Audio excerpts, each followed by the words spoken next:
Chapter 404. Duan Qingfeng, go die. Han Yu, you asked for it. Right now, Han Yu and Duan Qingfeng had started a 1v1 duel. Su Wan immediately retreated while calling Jiu to her side. She planned on watching how the male lead would slap the elite disciple of a large sect. This was definitely possible. Xiaoqing, who do you think will win? Jiu looked at Han Yu's reddened eyes and couldn't help but ask worriedly, Han Yu will be fine, right? You care about him? Su Wan looked at Jiu in astonishment. This little man-eating flower actually cared about people? Plus, the other party was a man? Could it be that she, seemingly not noticing the complicated look in Su Wan's eyes, Jiu immediately leaned against her and sighed. Xiaoqing, you don't know. That guy's blood is actually a great tonic. I really want to drink it. Dead blood isn't fresh, and it's not nutritious.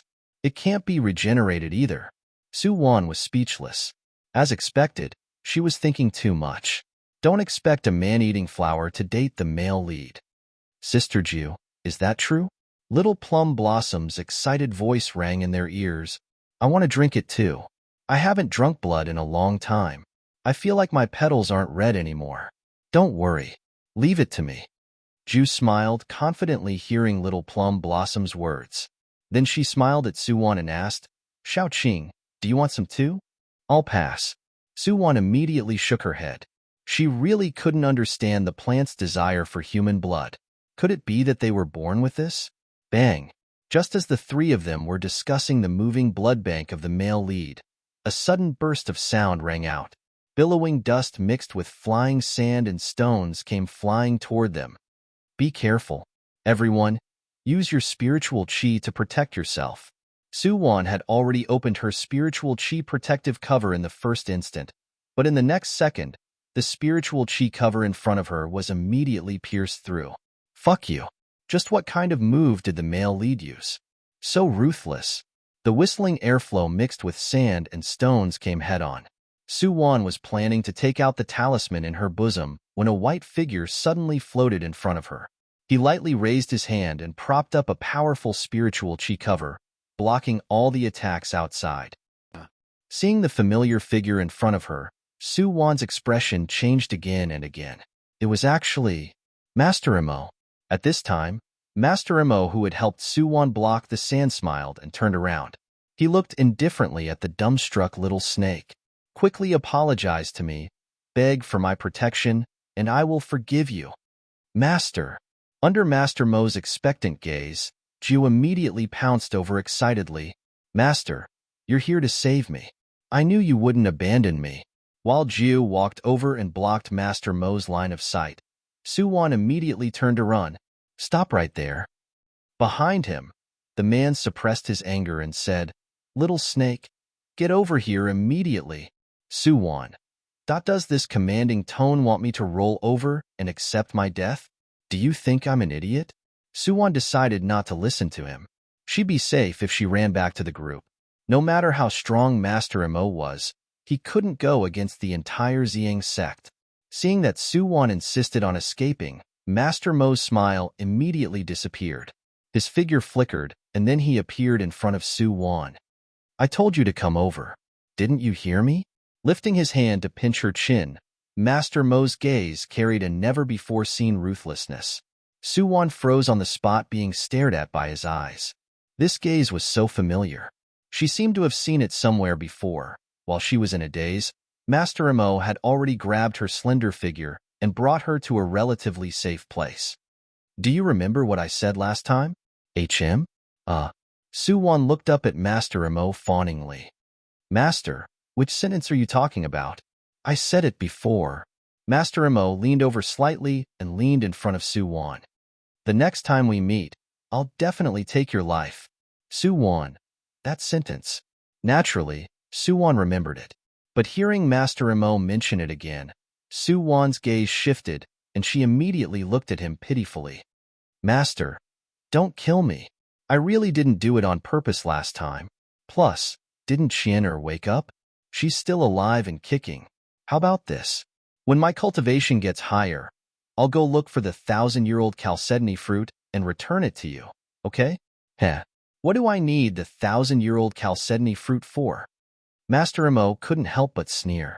At this moment, there was a sudden scream from the crowd not far away. Senior Brother Duan. Senior Brother Duan. As it turned out, the groom, Duan Qingfeng, also died under the male lead's big move.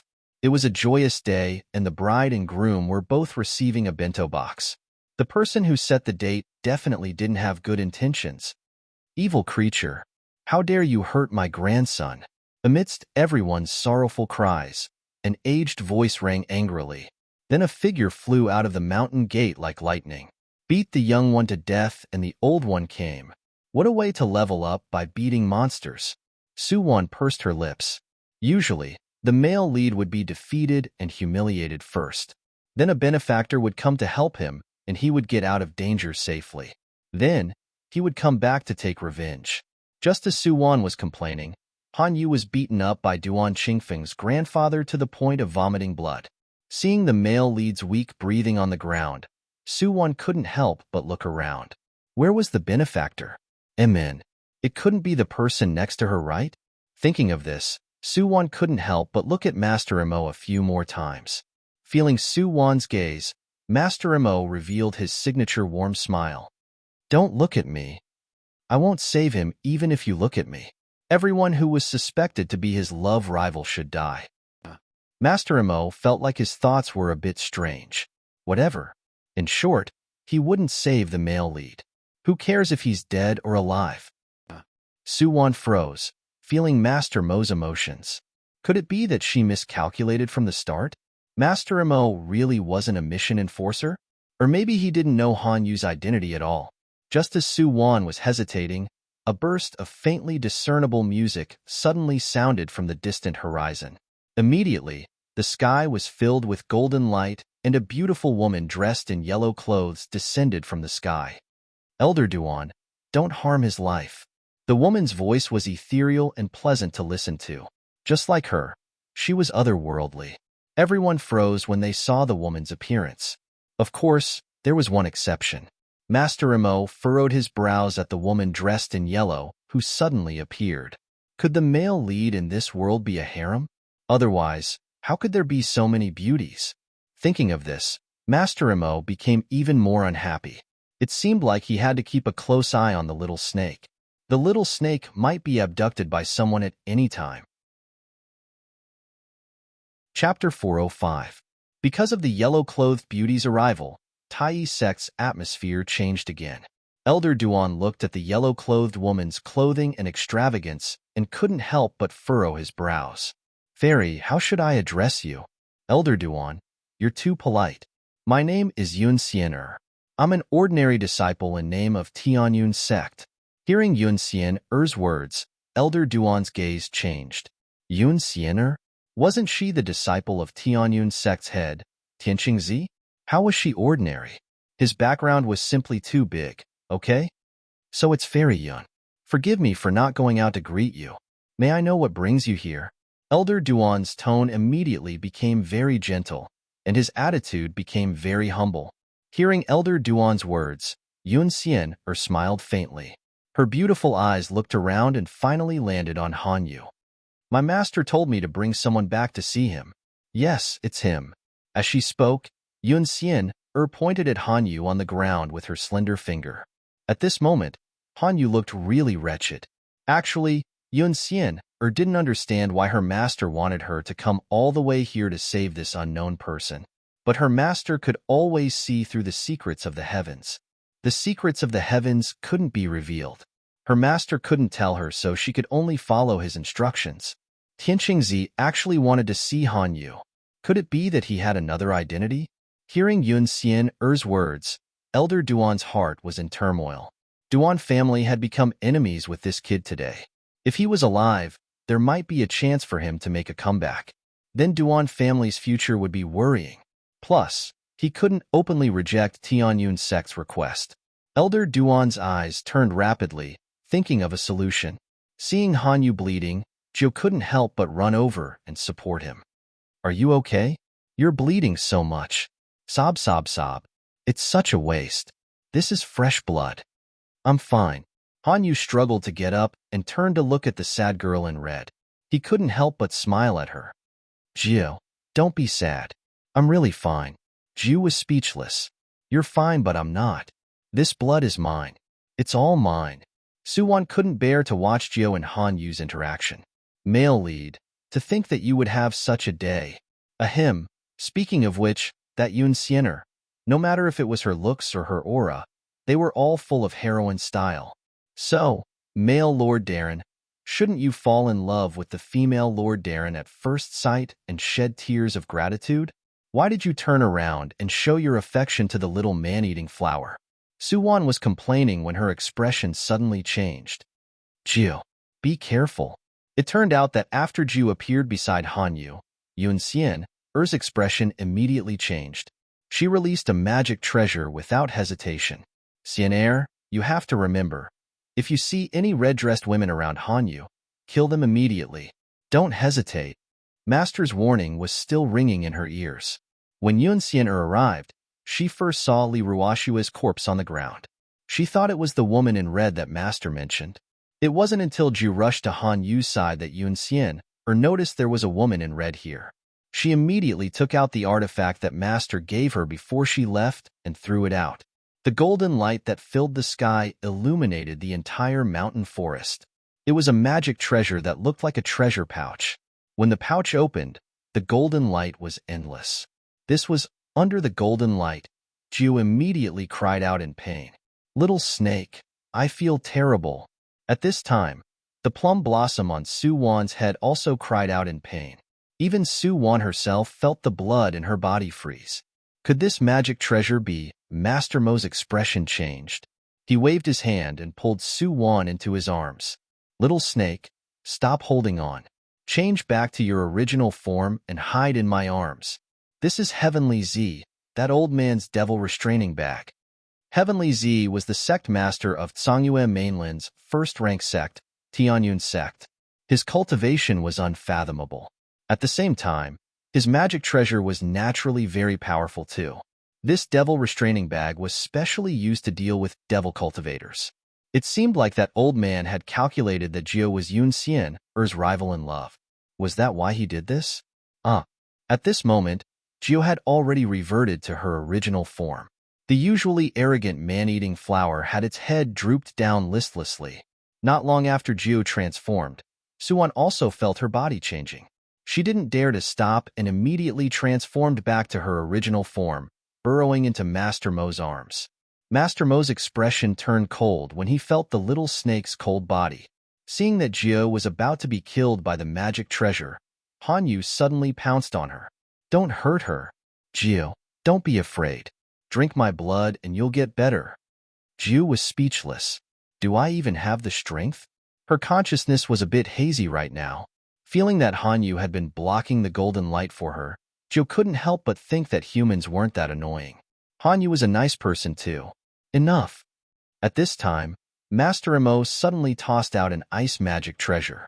Frost filled the sky, temporarily freezing the golden light from the devil restraining bag. She's my servant. Tianyun sect, don't go too far. Master Imo was really annoyed right now. He really wanted to kill someone.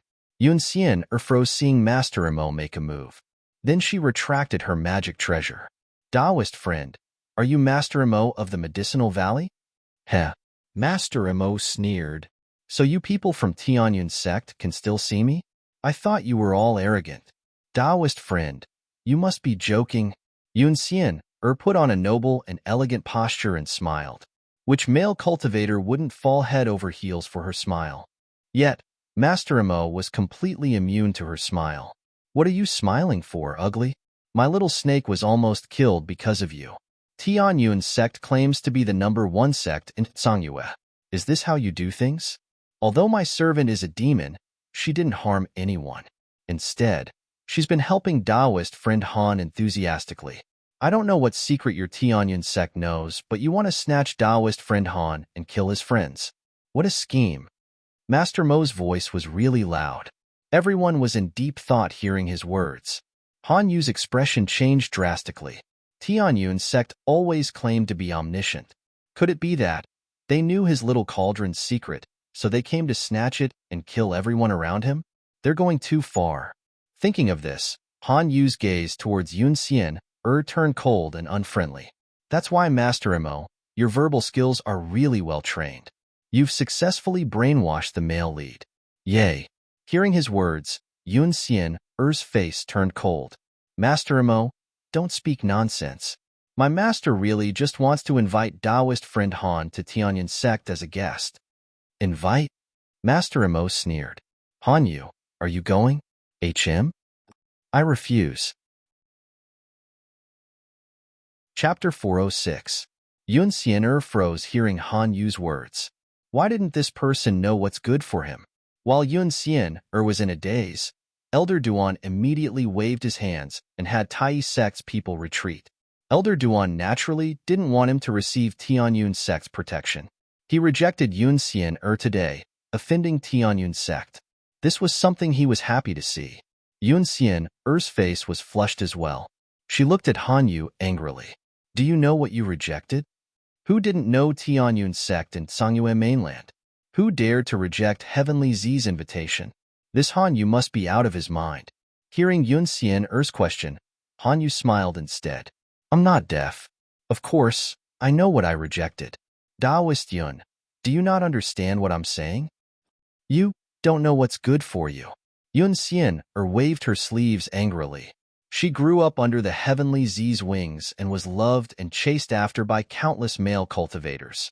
When had she ever been in such an embarrassing situation? Master Mo wasn't enough. Even a small golden core realm cultivator dared to look down on her. Let's go. Yun Xian turned and left with her entourage. Fairy Yun, take care. Elder Duan, who was standing behind her, happily sent the young lady off. Then, he turned around and looked at Han Yu with a smile. Damn brat. Who can save you now? Master. Seeing that Elder Duan was going to deal with Han Yu again, Joe immediately looked up pitifully at Master Mo. Master, save him? Master Mo was speechless. I don't want to do anything at all. What should I do? Sniffle.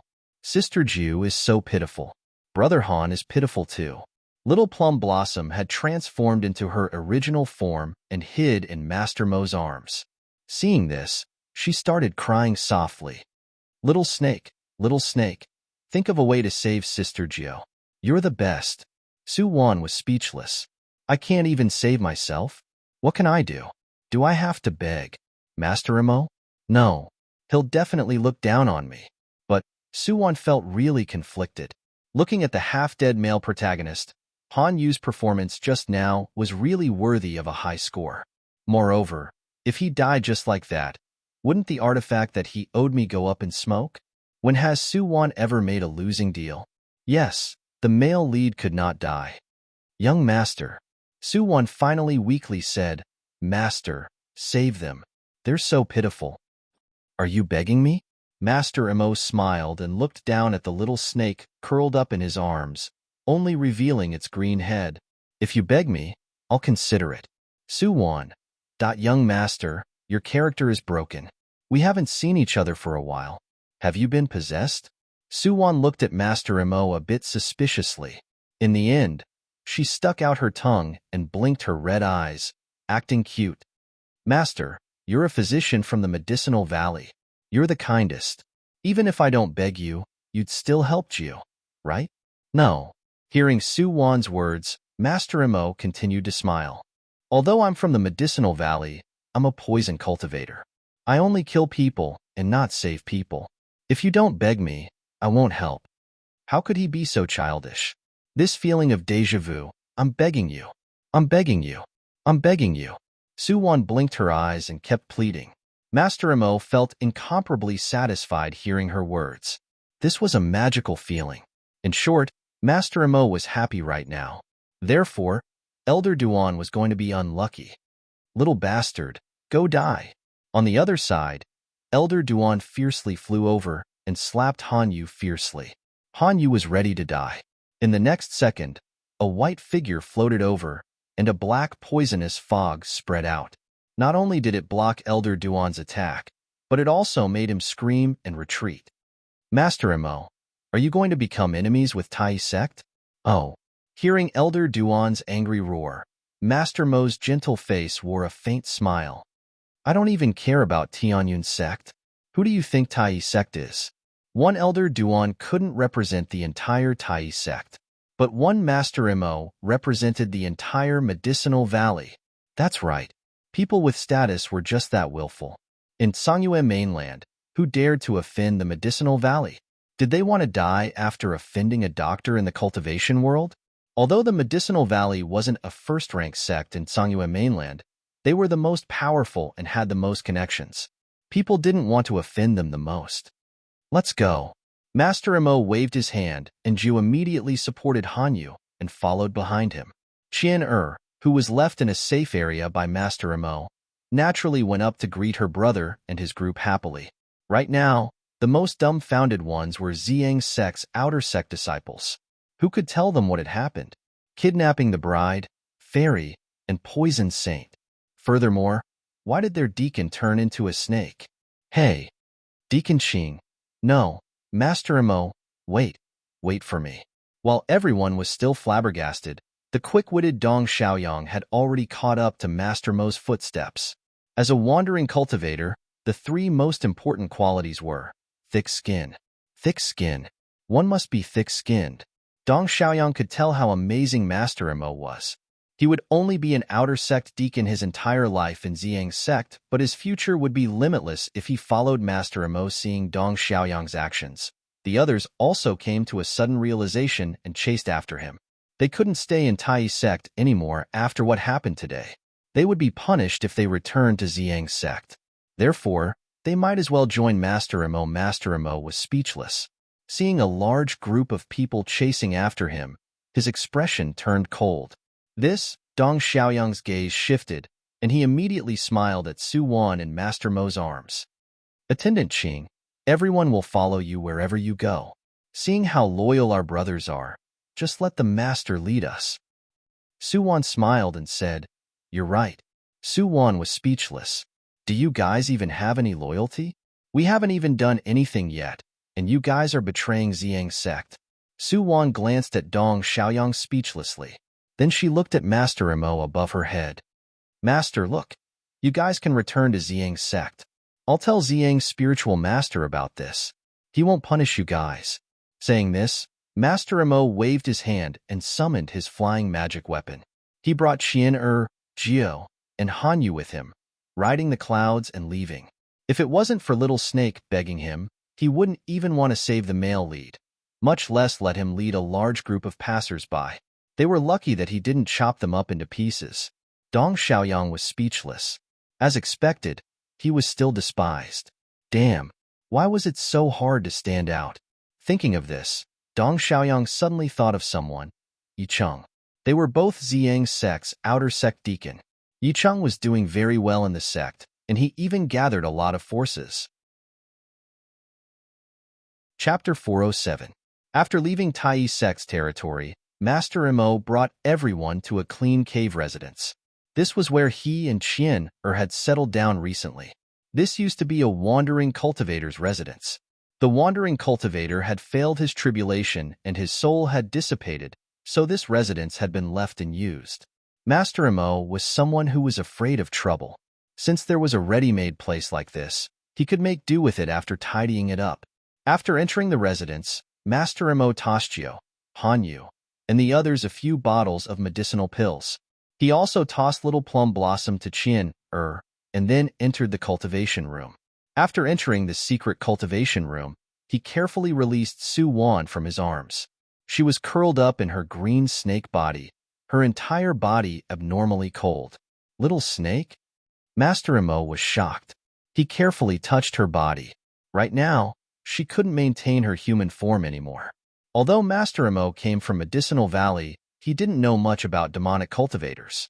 He really didn't know what to do in this situation. Su Wan's consciousness was muddled too. The injuries she received were different from Jia's. Su Wan was about to advance to the Golden Core realm. A human's Golden Core was also known as a Devil Core in the Devil region. The golden light from Yun Xian's bag had injured Su Wan. At the same time, it had stimulated the remaining medicinal effects of the 1,000-year-old chalcedony fruit. Now, She was injured, but she unexpectedly received a chance to advance. This was the border between life and death.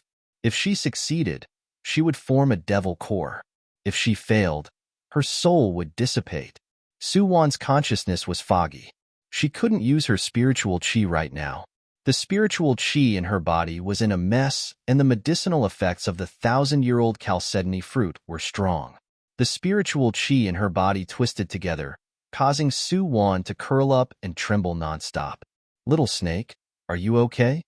Seeing that Suwon didn't react, Master Mo lifted his hand, wanting to inject his spiritual chi into her.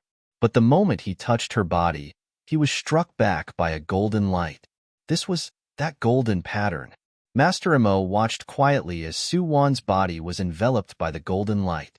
At this time, Suwon only felt that the spiritual power in her body gradually calmed down. She wanted to mobilize the spiritual power in her dantian, but the spiritual power seemed to break away from her control and began to circulate on its own. Suwon's sea of consciousness also gradually turned from chaotic to clear. She felt as if she was in another world. Here, spiritual chi was abundant, and there were heavenly treasures everywhere. This place was simply a paradise on earth. Suwon looked at the strange scenery in her sea of consciousness in astonishment. Then she suddenly realized that the mountain in front of her was a bit familiar. Isn't this Ziyang sect's flaming mountain? At this moment, there was no Ziyang sect's main hall that pierced through the clouds. There was only a man and a woman. These two people. Suwon subconsciously stepped forward and walked closer. She finally saw the appearance of one of them. Suwon covered her mouth in astonishment. Wasn't the cultured and elegant man in red before him Susu? Susu. No, it wasn't Susu. Suwon walked closer. Right now, the man was shamelessly pulling the woman's hand. Achin, look at how beautiful the sunrise is. Haven't you always wanted to see it? Get lost. Who wants to see it? You were the one who dragged me here, okay? Hearing the man's voice, the woman in white immediately turned and glared at him. Suwon also saw the woman in white's appearance clearly. Her skin was smooth, her eyebrows were long, and her gaze was bright. She was as beautiful as a fairy. When the two of them stood together, they looked like a perfect match. "Lion, you heartless person. I know you're here. Get out here right now." A woman's sharp voice rang from below the mountain. Hearing her voice, the two's expressions changed. "Humph, your romantic dead is here." The fairy in white curled her lips. Though she was angry, she was still charming. The man in red smiled faintly. He gently snapped his fingers and two figures, one white and one black, appeared. "Ah sure. Aye, hurry and chase that crazy woman away." "Yes, master." Two figures flew away as fast as lightning. Suwon didn't see the appearance of the two people clearly. She only knew that the one dressed in white was a man and the one dressed in black was a young girl. Lion, Flaming Mountain. Could it be that this man who looked exactly like Susu was the legendary Flame Immortal? And that woman in white was the Jinghong fairy that little Plum Blossom mentioned? Suwon was surprised by her guess, but everything changed in the blink of an eye. Endless flames and continuous thunder. Heavenly punishment descended. Heavenly law was furious. Suwon saw that the world was in a mess. The Flame Immortal, who had lost his usual elegance, was currently hugging the woman in red in his arms with a pained expression. Achin, don't go, don't go." Jinghong fairy struggled to open her eyes. She lifted her wrist, wanting to touch the Flame Immortal's face. At this time, Suwon stood by the side and saw the golden bracelet on her wrist. It was the same as hers. That bracelet really belonged to Jinghong fairy? Then how did it end up in her hands, and why couldn't she take it off? Suwon retreated a few steps and subconsciously touched her wrist. Although she was in her sea of consciousness, the bracelet on her wrist was still there. It was no longer a tattoo. It had turned into a real bracelet. This is a pseudo-immortal artifact. It doesn't have any offensive abilities. It can only conceal the ghost aura on you, so that you can walk peacefully in the human world. A young man's voice rang in Suwon's ears. She remembered that this was given to her by an old ghost in a certain mission world. But Suwon didn't remember anything else from that mission world. But from the looks of it, This bracelet wasn't that simple. Su-won raised her wrist and seriously looked at the golden bracelet on her hand. At this time, the bracelet flashed and a Qin character was faintly discernible. A Qin, Jinghong Fairy. As expected, this belonged to her. Su-won couldn't help but feel even more confused. Su-won's sea of consciousness turned chaotic again. Her consciousness gradually calmed down too. In the cultivation room, Master Mo watched as the golden light dissipated. Su-won, who was curled up on the praying mat, had her scales fall off again. By the time all the scales fell off, there was a green light flickering inside her body. That was her demon core. She succeeded in forming her core. Master Mo's gaze flickered. Before he could be happy, he saw Su-won gradually transform back into her human form. Naturally, she was naked right now. Master Mo blinked and took out a robe from his storage ring to cover her body. Looking at the sleeping girl, Master Mo's gaze gradually became complicated. Su-won, why do I feel like you're so familiar? Although Su-won was just an unfamiliar name in his memory, and even when he saw this little snake for the first time in the mission world, he sensed her aura, but he couldn't do anything to her. Chapter 408. The moment Su-won succeeded in forming her core, Yi-chung, who was far away on Flaming Mountain's Wuxiao Peak, suddenly opened his eyes. Su-won, he murmured her name in a low voice. Lifting his hand, a golden bracelet also appeared in Yi-cheng's palm. No matter if it was the shape or material, it was the same as Su-won's bracelet. Just that this bracelet faintly had the word Su on it. Ichin, do you think our child will be a boy or a girl? What should we name it? I've already thought of a name. How about Su? Su. Why is his surname Su? Because my surname is Su. Do you have a problem with that? No. Wife, you're the best. No matter if it's a boy or a girl, we'll call him Su. Su. That was his name. Yi-chung clenched the bracelet in his hand tightly. Songyue Mainland, Su, am back. Songyue Mainland, desolate land. Amidst the mountains of corpses and seas of blood, a girl dressed in black walked barefoot. She stepped on the fresh blood, but her feet weren't stained with blood at all. The long sword in her hand kept dripping blood. A look of ecstasy suddenly flashed past her unchanging face. She felt that person's aura. Young master, are you back? I've been waiting for you for 1,000 years. At the same time, West Sea, Wanyao Mountain. Demon King Bai also looked in the direction of Kunlun Paradise with a complicated gaze. He also felt that the aura that had been dormant for 5,000 years had finally awakened. Kunlun Paradise, Tianyun Sect. Bang! The Heavenly Z's astrolabe crumbled once more, and he stood up in horror. This was impossible. This was impossible. Heavenly Z ran out of the hall with a pale face and ran into Yun Xian, who had just returned. Xian, hurry. Bring Han Yu over. Heavenly Z finally let out a sigh of relief seeing Xian. Thankfully, Xian was back. As long as Han Yu was here, he still had a chance to change the fate. Master, Han Yu he refused to come with me. Yun Xian looked at her master nervously. She wasn't a dumb vase. Seeing how anxious her master was, Yun Xian immediately knew that she had made a mistake. Unfortunately, it was too late to say anything now. What? As expected, after hearing Yun Xian's words, Heavenly Z took 3 steps back and spat out a mouthful of blood. Could it be the will of the heavens? 5,000 years ago, the flame immortal self-destruction almost destroyed everything. Now, Songyue Mainland was facing an even greater crisis than 5,000 years ago. But now, apart from the Heavenly Z, no one knew of the hidden danger beneath this peaceful world. At this time, the Lost Time Space, the Mission Enforcer Headquarters. Su Lang, you're abusing your power for personal gain. A dignified voice resounded. The person's back was facing the door, so no one could see his face. However, just by listening to his voice, one would feel an invisible pressure just by looking at his back. Booze. The middle-aged man smiled sorrowfully. Qin is my daughter and Asu is my grandson. I did tamper with the time and space of this trial. It has nothing to do with the logistics department. Boss, if you want to punish someone, punish me alone. I'm willing to accept any punishment. Punish you? The man in front of the window sneered. Last time, when you made an exception and let Su enter another mission enforcer, I turned a blind eye. Now, you're more daring. Su Lang, do you know how much effort the headquarters spent to prepare for this trial? How much time was wasted? You actually changed the space without saying a word. Do you know the consequences of your actions? Do you know what's hidden in Songyue Mainland? Songyue Mainland, thinking of the past, the man's gaze gradually calmed down. That year, he used all his strength to protect that child.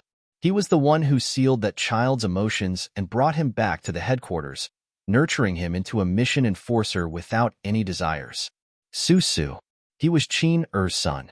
He was the king of the headquarters. He was the heir he recognized.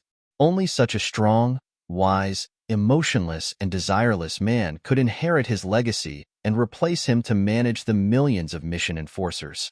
But now, Su returned to Songyue Mainland. Su Lang didn't know. Su didn't know either, but he knew the secret. The flame immortal didn't die after self-destructing. He was still alive. He was sleeping somewhere in Songyue Mainland. He was waiting for thousands or even tens of thousands of years for someone to wake him up. But now, his son Su returned. This wasn't the worst. The worst was that as the ultimate boss of the lost time-space, Qiyu felt that the seal in Su's heart was loosening not long ago. That's right.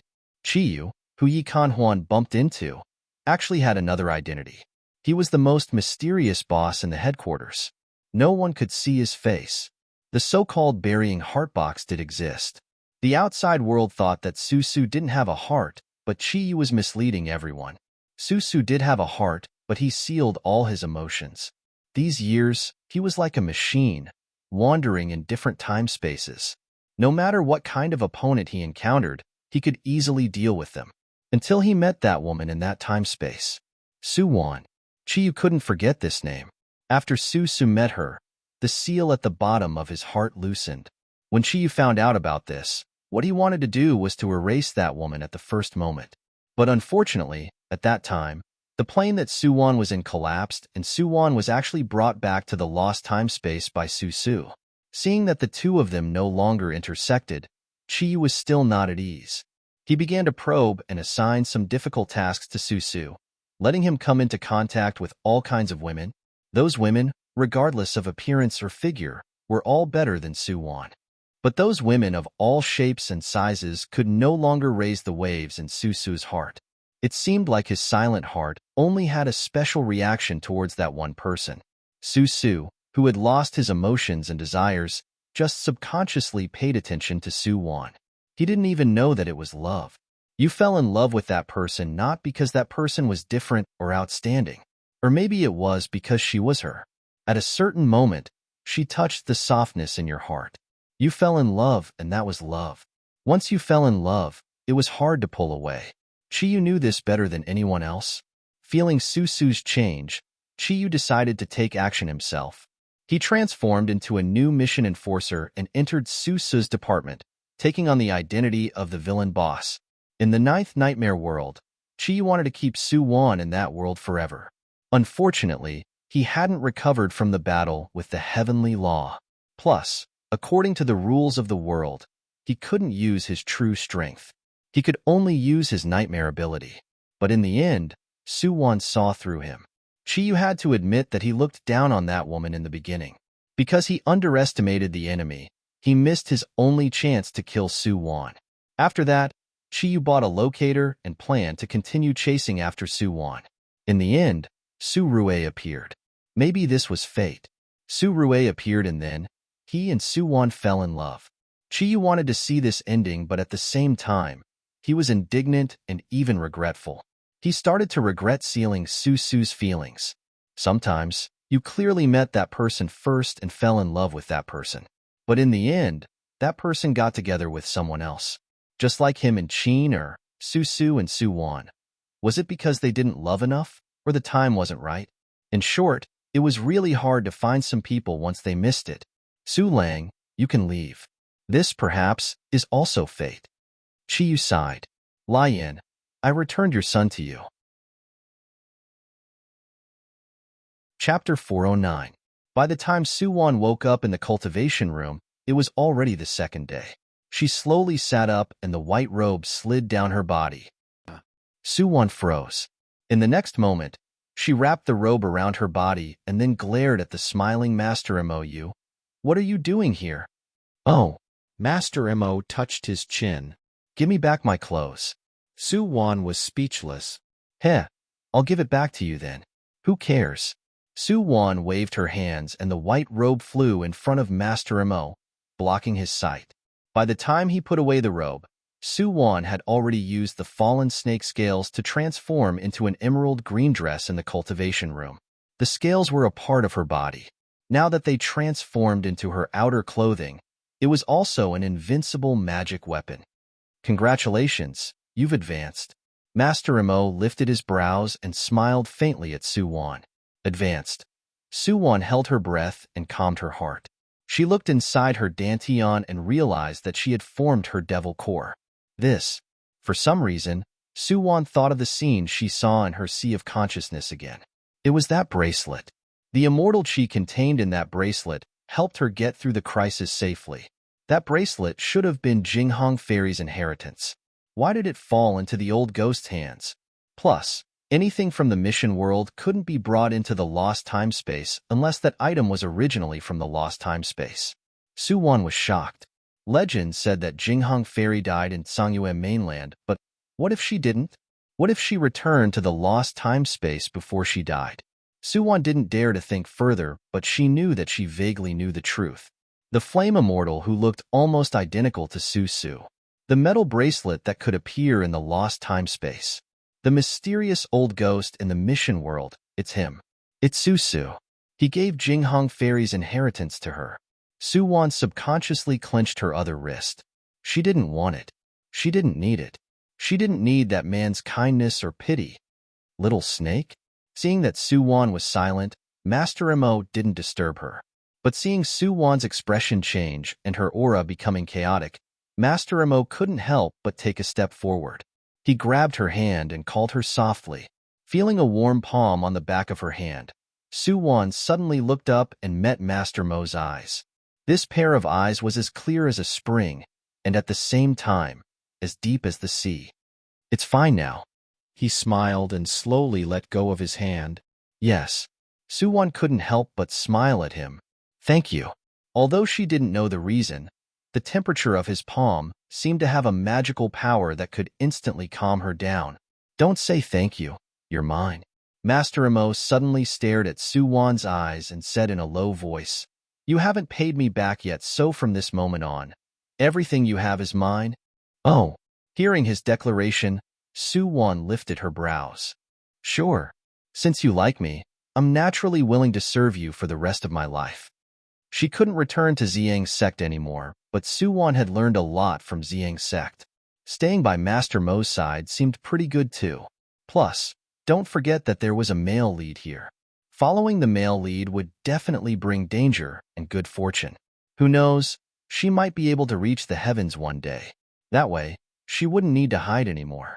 By the time Suwon and Master Mo came out of the secret cultivation room, Little Chin and Little Plum Blossom were resting. Meanwhile, Jio and Hanyu were squatting in a corner of the residence, mysteriously researching something.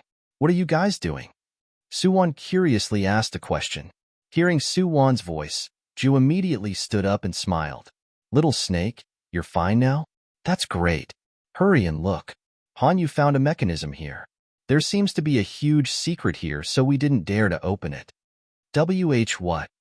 Hearing Jia's words, Suwon and Master Mo glanced at each other in shock. Damn, as expected of the male lead.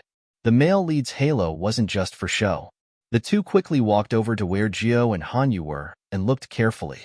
As expected, there was an inconspicuous notch in the corner. It did look like a mechanism. It seems like we need a key to open this mechanism. Suwon pointed at the notch. That should be a place to put something. It should be this, right?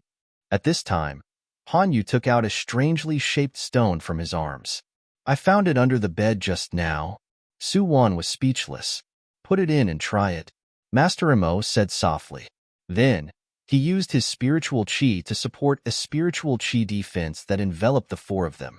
He had the highest cultivation amongst them. If anything happened, he naturally had to be the first to make a move. Okay, Hanyu nodded. He lifted his hand and placed the stone he picked up into the groove. In the next second, the five-colored light illuminated the entire cave. Master Emo immediately activated the formation at the entrance to prevent the light from spreading outside the cave and attracting other people's attention. When the light dissipated, the entire stone wall slowly parted to two sides, revealing a treasure vault in front of the four of them. Other than all sorts of weapons and magic weapons, there were also many materials for refining weapons, medicinal ingredients for refining pills, and even a lot of incantations and spiritual stones. It seemed like this was the solo cultivator's entire fortune. Master Emo couldn't help but be speechless. Though it was a simple treasury, the stone door was specially modified. No one could sense the existence of this secret room with their divine senses and perception. Master Mo's cultivation was already really high, but he still didn't notice this place. On the other hand, Hanyu accidentally found this secret room. One could only say that the male lead's luck was heaven-defying. Unexpectedly obtaining a large number of resources, the few of them were more at ease to cultivate in this cave abode. In the blink of an eye, another 3 years passed. Success. I finally transformed successfully. Today, a joyful and tender voice rang in the cave. Master Emo felt a bit of a headache seeing the little girl in red jumping around. Chien-er, take little Plum Blossom out to play. Be good. 3 years passed and Chien-er had grown quite a bit. But the little Plum Blossom in front of her had become the youngest person in the cave. She looked like she was only 6 or 7 years old. However, little Plum Blossom didn't seem to mind her appearance. After she transformed into a human, she recalled some of her memories. She knew that she was a descendant of the Red Plum clan. Her clan had a long lifespan. Whether it was taking human form or growing into an adult, it would take a very, very long time for them to do so. 5 years after little Plum Blossom successfully transformed, Suwon successfully advanced to the nascent soul realm. Now, if her cultivation was placed in the Wanyao Mountain, she would definitely be at the level of a demon general. This was all thanks to the countless spiritual stones in the cave. Plus, Master Emo would occasionally refine some medicinal pills to help people cultivate. Therefore, Suwon's advancement speed was extremely fast. Chapter 410. Cultivation was timeless. In the blink of an eye, Suwon had been in the mission world for 50 years. In these decades, her appearance hadn't changed much, but her cultivation had reached the peak of the nascent soul realm. She was just one step away from the divine realm. Master Emo had always been elusive. Suwon couldn't see through his cultivation, but she was certain that he was a mission enforcer. Because there were a few times when Master Emo went out and came back, Suwon heard mission enforcers being eliminated. Right now, there were only 8 mission enforcers left in the entire time-space. Suwon knew that other than herself and Master Emo, there were 6 more. Cough. Thinking of this, Suwon felt really sad. Because she hadn't accomplished anything in the past few decades. She didn't even kill a single person. But at least she survived. Amen. Although she relied on luck to survive until now, luck was also a type of strength. If you could keep hiding until there were only 2 people left, then you were a really amazing existence. In the blink of an eye, it was time for Tsangyue Mainland's cultivation gathering that happened once every 200 years. Ever since the flame immortal self-destructed 5,000 years ago, the entire Tsangyue continent was almost destroyed. At that time, the other 4 immortal sovereigns worked together to seal the area where the flame immortal self-destructed.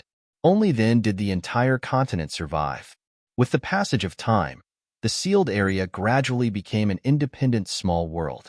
Every 200 years, the entrance to that small world would reopen for 2 months. During these 2 months, any sect in the Kunlun immortal realm was qualified to send their own disciples into the small world to gain experience and explore. After all, that was a world from 5,000 years ago. Who knows if there might be some rare treasures left behind. Plus, the flame immortal self-destructed there. Everything he had was pretty much left in that world. Right now, The key to open the door to that world was in the hands of the 3 first-rank sections. As the 200 years gradually approached, no matter if it was Kunlun Paradise or Wasteland, all the cultivators were getting restless. That world, Su-won lowered her eyes and looked at the golden tattoo on her wrist. If her guess was right, Su definitely wouldn't miss this opportunity that came once every 200 years. I can't miss it either. However, it was said that only sects of the 4th rank and above were qualified to participate in this grand cultivation event that was held once every 200 years. All the disciples who were qualified to enter the secret realm small world were the elite disciples of the various large sections. Su-won didn't belong to any sect right now. It would be difficult for her to sneak in, unless inside the cave. Young Master. Su-won placed a plate of freshly washed fruits in front of Master Imo with a smile. Master Imo opened his eyes to see his little snake trying to flatter him. He couldn't help but raise his brows. What do you want now? Don't ask for the myriad spirit pill. It's useless to you now. Young Master. Look, Shaoqing went to the mountains to pick these fruits for you. They are very fresh. You should eat them first. I'm not here to ask for pills. Young Master, you're so good to me. Can't I treat you well from the bottom of my heart? Master Imo, hee. After all these years, he had seen through this little snake's nature. Don't look at her sweet and gentle smile. If one day, her cultivation surpassed his, Master Imo didn't doubt that she would stab him in the back. People say that women are the most vicious. Master Imo smiled and picked up a grape to eat. The juice was sweet and tasted really good. Young Master, is it good? Su-won blinked her large eyes and moved closer to Master Imo, acting cute again. When I went to the mountains to pick fruits, I saw many cultivators heading towards Tianyun sect. Did something happen there? Master Imo nodded. Oh. Hearing Su-won's last sentence, Master Imo finally understood. The little snake was targeting the small world that opened once every 200 years. But speaking of which, he did make an appointment with Su to meet there. Master Imo was naturally Su-rue. These years, he had basically memorized everyone he had sensed in his heart. There were originally 18 people, but only 8 were left now. He had sensed 6 of them a long time ago. The only one still alive was Su-won from the destruction department, the little snake next to him. There was also Su from his department, Yicheng from Ziyang sect. There was also Lin Ruo from the rebirth department. She had always been by Su's side. Her name was Ziyi now. The 4th person was Shang Nianhua from the transmigration department. Her current identity was Daki sect's Ho Bingning. It was worth mentioning that Ho Bingning had a brother called Ho Bingshan. He was a refining genius in the younger generation of Daki sect. Ho Bingshan was also a mission enforcer. He was Yun Shang from the same department as Su-rue and Su. The 6th person was naturally Qinyu from the rebirth department. His current identity was Tianyun sect's Heavenly Z's last disciple, Dugu Qingjiu. This identity wasn't normal.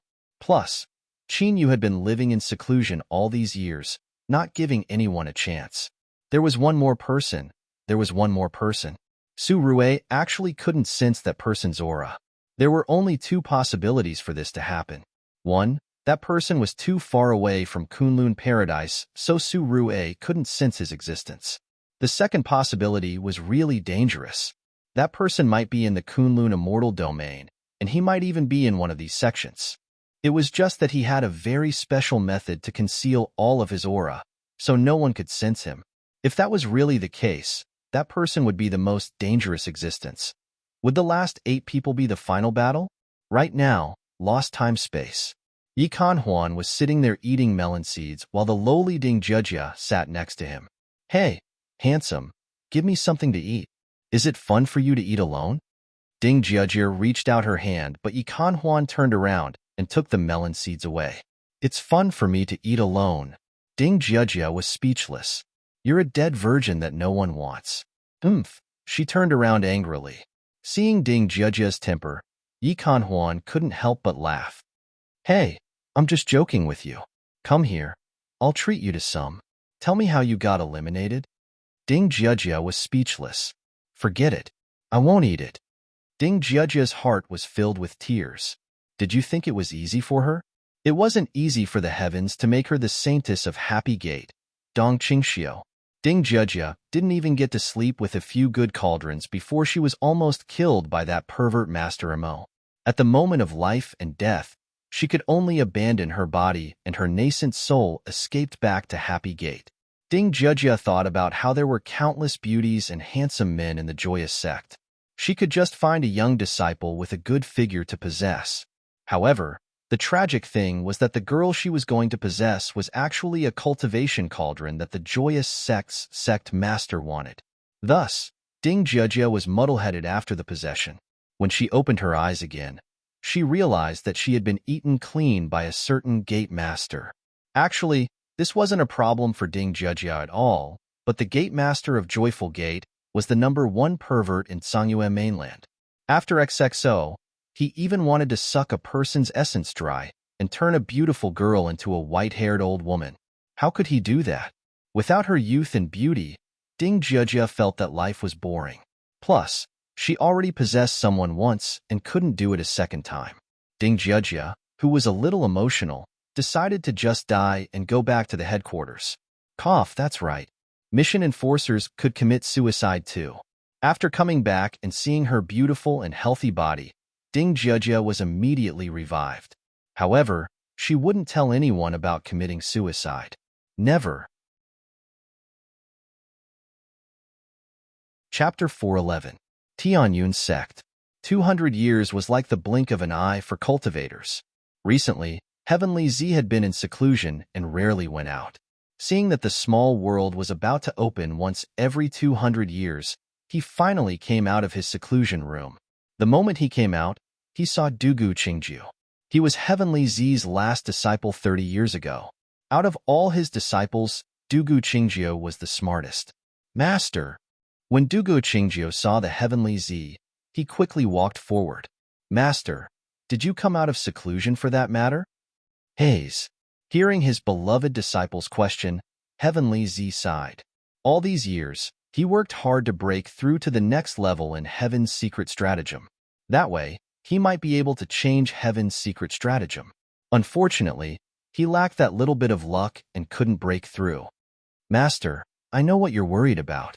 Actually, Qingju, I have an idea, but I'm not sure if I should say it. Dugu Qingju looked at Heavenly Z, his tone respectful and careful. Oh?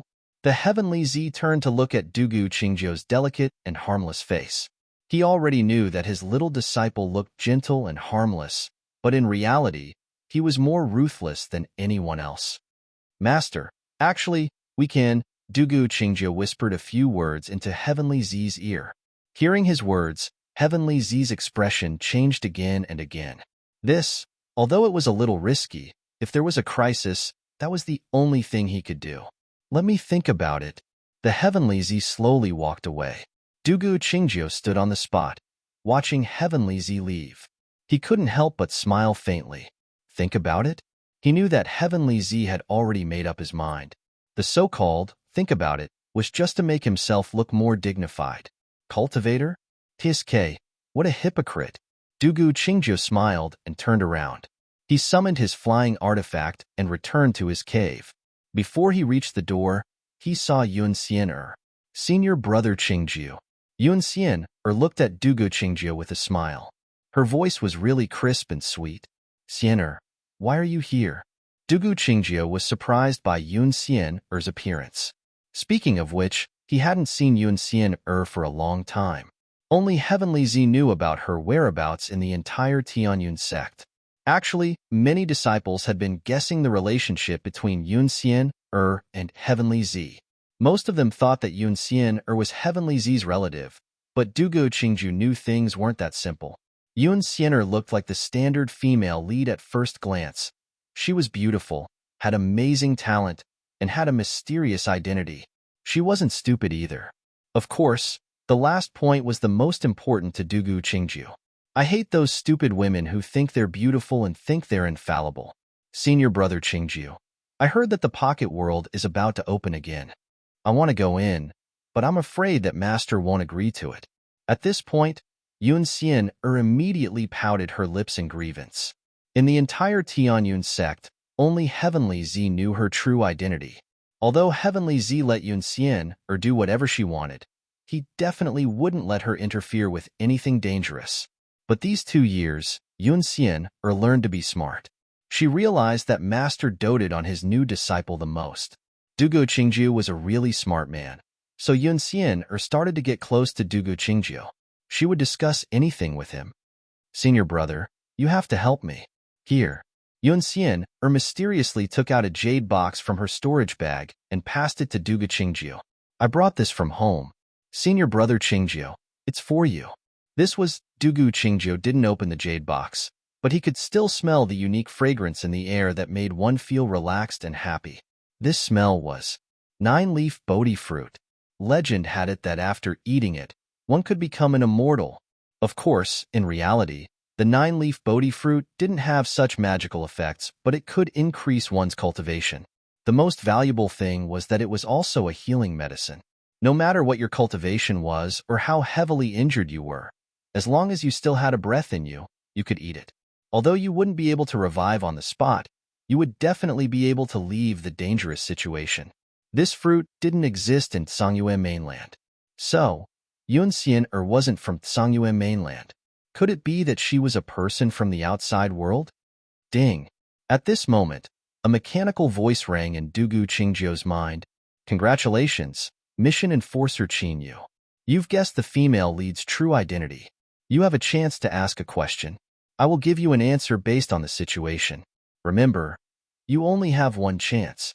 Gentle reminder, to be fair, it's forbidden to ask other mission enforcers' identities and locations. Thank you for your cooperation. Here it comes again. This wasn't the first time Qin Yu heard this voice. Last time, when he found out that Yun Xian was the first female lead, this notification rang in his mind. Because he wasn't allowed to ask about other mission enforcers' identities and locations, Qin Yu asked about the male lead in this world. Then, Qin Yu realized that Han Yu's information wasn't useful to him at all. When he heard this notification again, he fell silent for a moment. Since I can't ask about other people's identities and locations, can I know which department the remaining people are from? This was probably what Qin Yu wanted to know the most. He wanted to know who his opponents were and whether his teammates were still alive. Sure. Then, the familiar mechanical voice rang in his mind.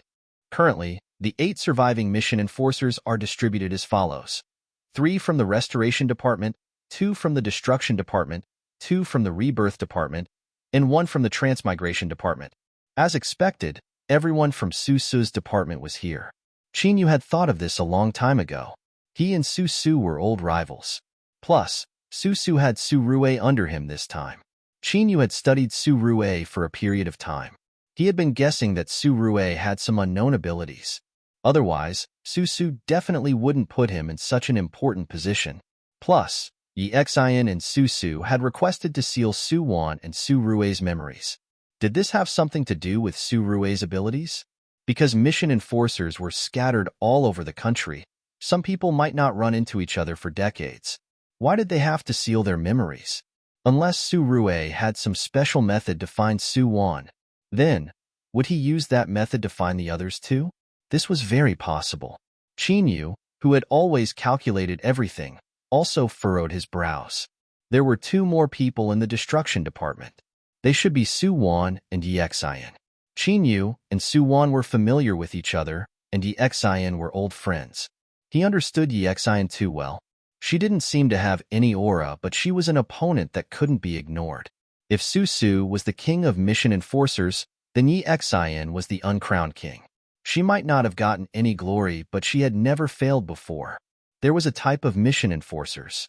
They didn't have off-the-charts attack power, and they didn't look particularly amazing. However, it was this kind of ordinariness that made it easier for them to integrate into the mission world and become one of them. It was impossible to guard against them. Yi Xian was undoubtedly this type of person. Senior brother Qingjiu? Seeing Dugu Qingjiu in a daze after receiving the jade box, Yun Xian pushed him a bit nervously. Senior brother Qingjiu, keep this. Amen. It's a token of my appreciation. Although Yun Xian entered the sect earlier than Dugu Qingjiu, she was still a disciple right now.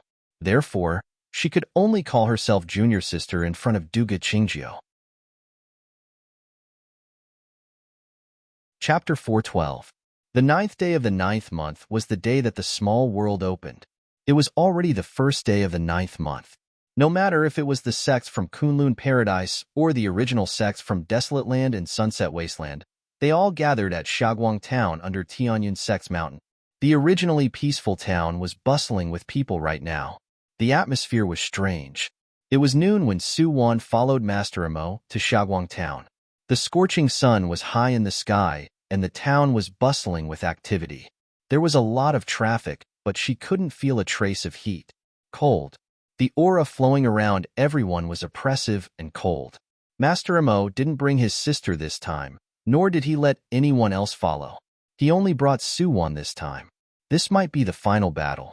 He knew that Su had a plan to capture everyone in one fell swoop at this time's banquet. This might be good, but Su Rue couldn't help but glance at Su Wan beside him. This little snake. No, maybe he should call her Su Wan. What should she do? This was what Su Rue was most conflicted about. After being together for decades, he realized that he couldn't do anything to her. He wouldn't even allow others to do anything to her in front of him. Su Rue was conflicted when he suddenly sensed a familiar aura. He looked up and saw a group of people wearing immortal robes walking into the town. Their robes all had a lifelike cauldron embroidered with golden threads. This was Daki Sect's disciple uniform. It was Yun Sheng and Shang Nianhua. Su Rue immediately saw the outstanding Ho Bingchen among the disciples. He was Daki Sect's genius, so he naturally stood in the middle of the disciples. The delicate and petite woman following him was his sister, Ho Bingning. Imin, mission enforcer Shang Nianhua. Su Rue's gaze flashed past the two people, not seeming to care much. But Su Wan, who was beside him, had long noticed his expression. Su Wan's gaze flashed, secretly remembering those two people. Master Amo took special care of them. They should be mission enforcers? Su Wan understood, but she continued to follow Master Amo calmly. Master, it seems like a lot of people came to Shaguang Town. Those people are from Daki Sect, right? Ah, isn't that Tai Sect's people? There was also the Joyous Gate. How lively.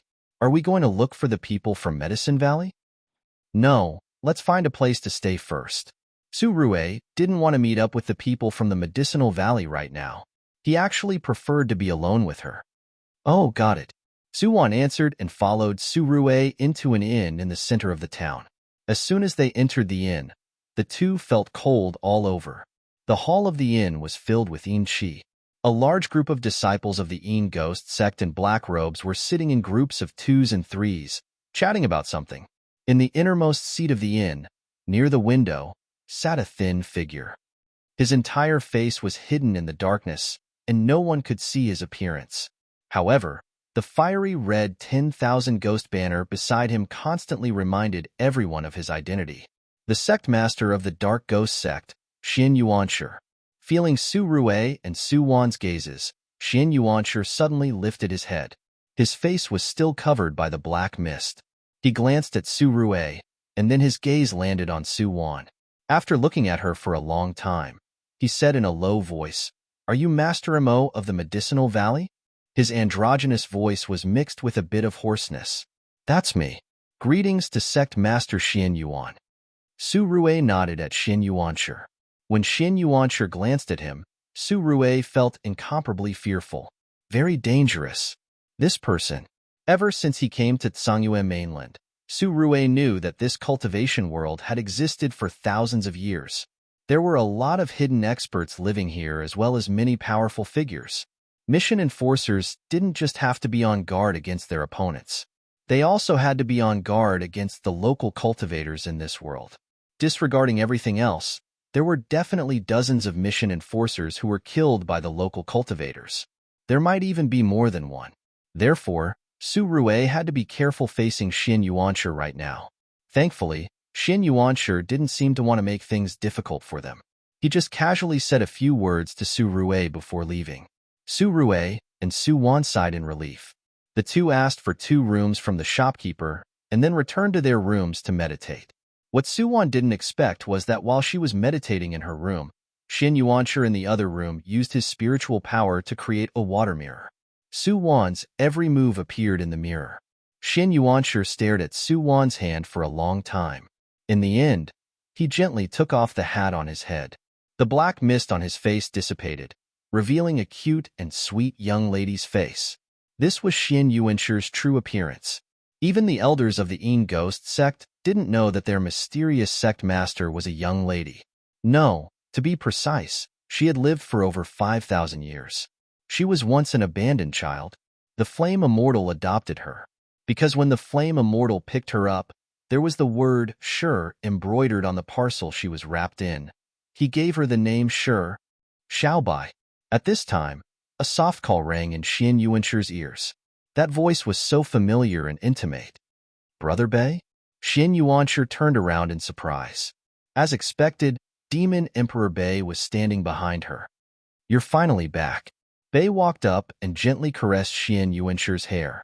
You're really willful. Willful? Xin Yuanshi smiled faintly. She never felt that she had the right to be willful. In this world, if there was someone who loved you, doted on you, and tolerated you, then you could do whatever you wanted without any restraints. But when you had nothing, how could you be willful? Who were you showing your willfulness to? I sensed young master's aura, so I came back. Xin Yuanshi looked at Bei seriously. Brother Bei, what about you? Did you find a way to save sister-in-law Hongyu? No, but Bei couldn't help but laugh. Little Plum Blossom has grown up and is living a happy life. Imin, you saw that little snake too, right? Bei's gaze also landed on the mirror in Xin Yuanshi's room. Su Wan was still meditating in the mirror. She actually has the mistress's belongings. I don't know if she's related to young master, so I let little Plum Blossom be with her. But she seems nice. Saying this, Bei smiled and looked meaningfully at Xin Yuanshi. Hearing Bei's words, Xin Yuanshi's gaze dimmed. Actually, you want to say that the bracelet is a token of love from young master, so she'll be young master's wife from now on, right? Brother Bei, what do you think I'm going to do to her? Do you think I'm going to kill her? Xin Yuanshi knew what Bei was worried about, just like how he always knew what she was thinking. She worshipped the Flame Immortal ever since she was young. That worship was mixed with love and respect. After the Flame Immortal and Jinghong Fairy got together, she was unhappy for a period of time. At that time, the straightforward Jinghong Fairy placed her hand on her stomach and said, Xiao Shi, you're so smart and cute. When I have a son in the future, you can follow him. I'll betroth you to him. Are you willing? In the cultivation world, the age difference wasn't a problem. Plus, Xin Yuanshi was only a 16-year-old girl back then. At that time, Su Qin didn't know if she was pregnant with a boy or a girl. Maybe she just wanted to comfort the disappointed girl, but she didn't expect Xin Yuanshi to take it seriously. She was that pure and stubborn. She remembered Jinghong Fairy's words and thought that she had to live for the young master. Young master, maybe you don't know me. Chapter 413. On the first night in Shaoguang Town, Su Wan didn't leave her room at all. She just sat in her room and meditated until the second morning when Master Imo called her out to eat breakfast. On the first floor of the inn, Su Wan saw Yi Cheng wearing a golden robe. This was Ziyang's sect's elite disciple's uniform. It had just been a few decades, but his identity was different from before. Feeling Su Wan's gaze, Yi Cheng looked up slightly. Seeing Su Wan and Master Mo's figures, Yi Cheng's gaze froze for a second before he smiled faintly at her. Miss Qing, long time no see. Imin, Su Wan smiled at Yi Cheng. Her gaze swept over Yi Cheng's handsome face, but her gaze lingered on Zai behind him for an extra second. Zai. Su Wan had stayed in Ziyang's sect for a while, so she naturally knew that the girl's name was Zai. She also knew that Zai was a strong-willed and impatient girl. If she was a mission enforcer, Su Wan could probably guess her identity. As for Yi Cheng, Su Wan had some guesses, but she wasn't sure. Just like Master Imo, Su Wan had her own guesses, but she didn't dare to make the final judgment. She had always been careful and would think twice before acting. At the final moment, Su Wan didn't allow herself to make any mistakes. She had lived peacefully for the past few decades. Now, she couldn't cultivate and live peacefully anymore. No matter if she drew a trump card or a bad card, she had to act this time. The four brushed past each other and sat on different tables. At this time, the Guiling sect's disciples also came down the stairs under Xin Yuanshi's lead. Young master, Xin Yuanshi immediately saw Yi Cheng sitting next to Zai. She felt a familiar aura coming from Yi Cheng. Xin Yuanshi would never forget this aura. Back then, the Flame Immortal had forged a magic weapon for his child. The shape of the magic weapon was the same as Jinghong Fairy's bracelet. However, one had Jinghong Fairy's name engraved on it, and the other had the child's name engraved on it. Back then, when the child was just born, the heavenly Tao sent down divine punishment. Because Bei and Xian Yuanshi's cultivation levels were too low, they were thrown out of the boundary by Lai Yan. After the boundary disappeared, everyone disappeared. Flame Immortal, Jinghong Fairy, Plum Immortal Hongyu, and the newly born young master were all gone. Xin Yuanshi firmly believed that they were still alive. They were definitely alive because Jinghong Fairy said she came from another time and space. That was a very high-level realm, even higher than the celestial realm. Xin Yuanshi didn't know what that time and space was like, but she had been waiting all these years. She was familiar with this aura, waiting for someone she had never met. 5,000 years. She had waited for a long time. She had waited without complaint or regret. Finally, the person in front of her had appeared.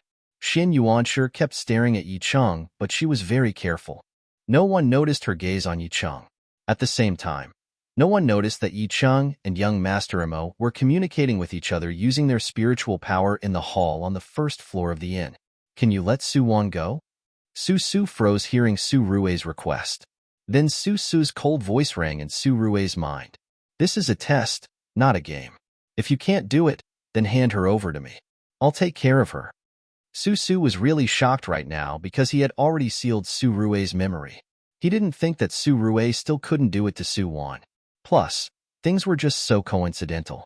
Su Wan just had to meet Su Rui first. Speaking of which, everyone's identity was random. If one was lucky, they might be the proud disciple of a large sect.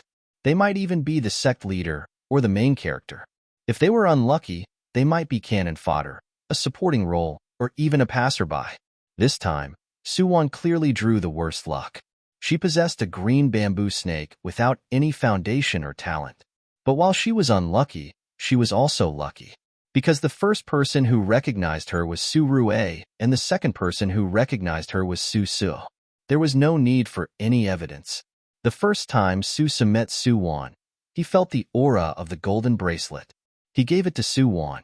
In this world, other than the Flame Immortal, only Su Su could remove the bracelet from her hand.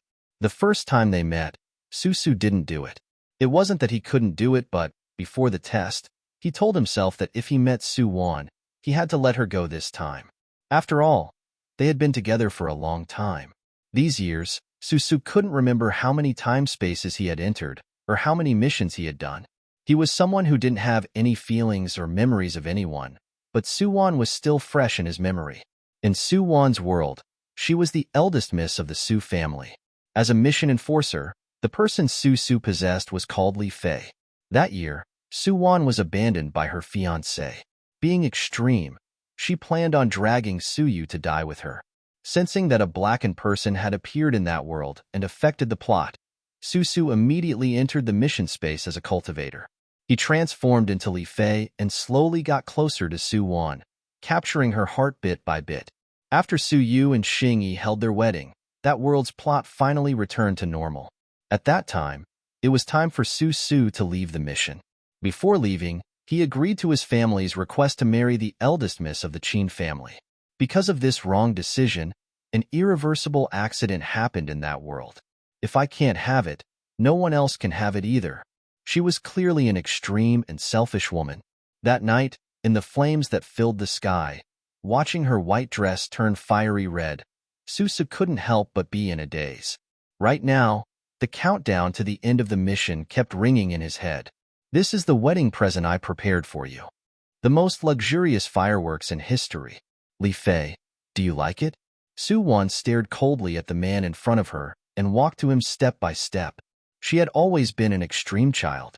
From birth, she was the one who wasn't blessed. Therefore, she fought and snatched. She wanted to change her fate, but in the end, she realized that everything was fake. Her so-called sincerity was a joke.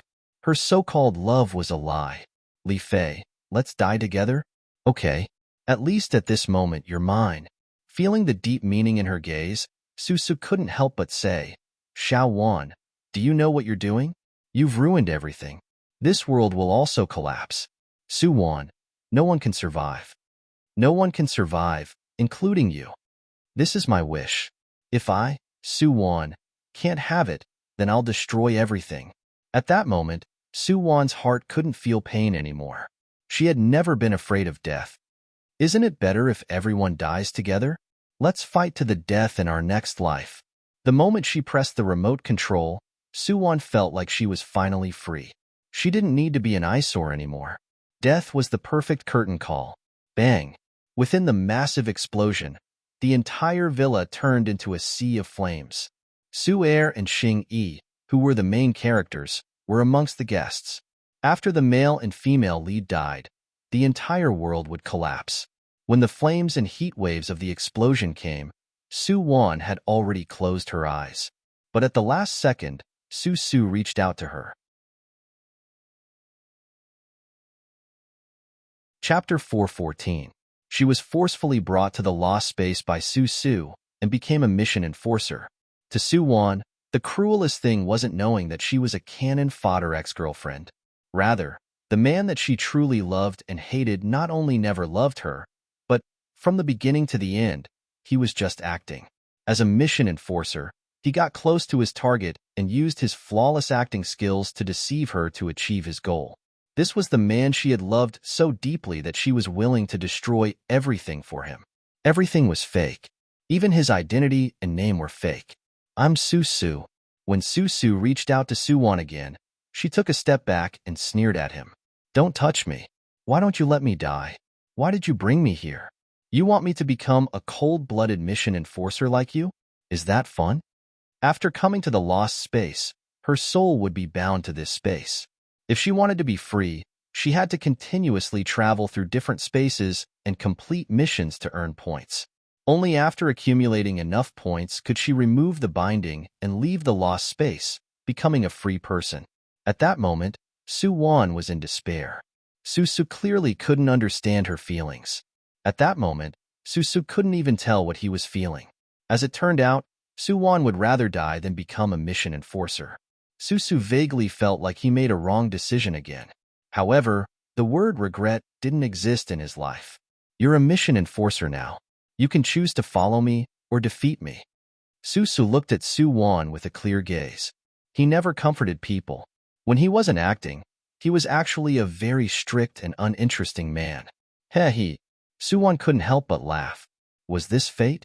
Okay, Su Su, since that's the case, wait for me. I'll defeat you.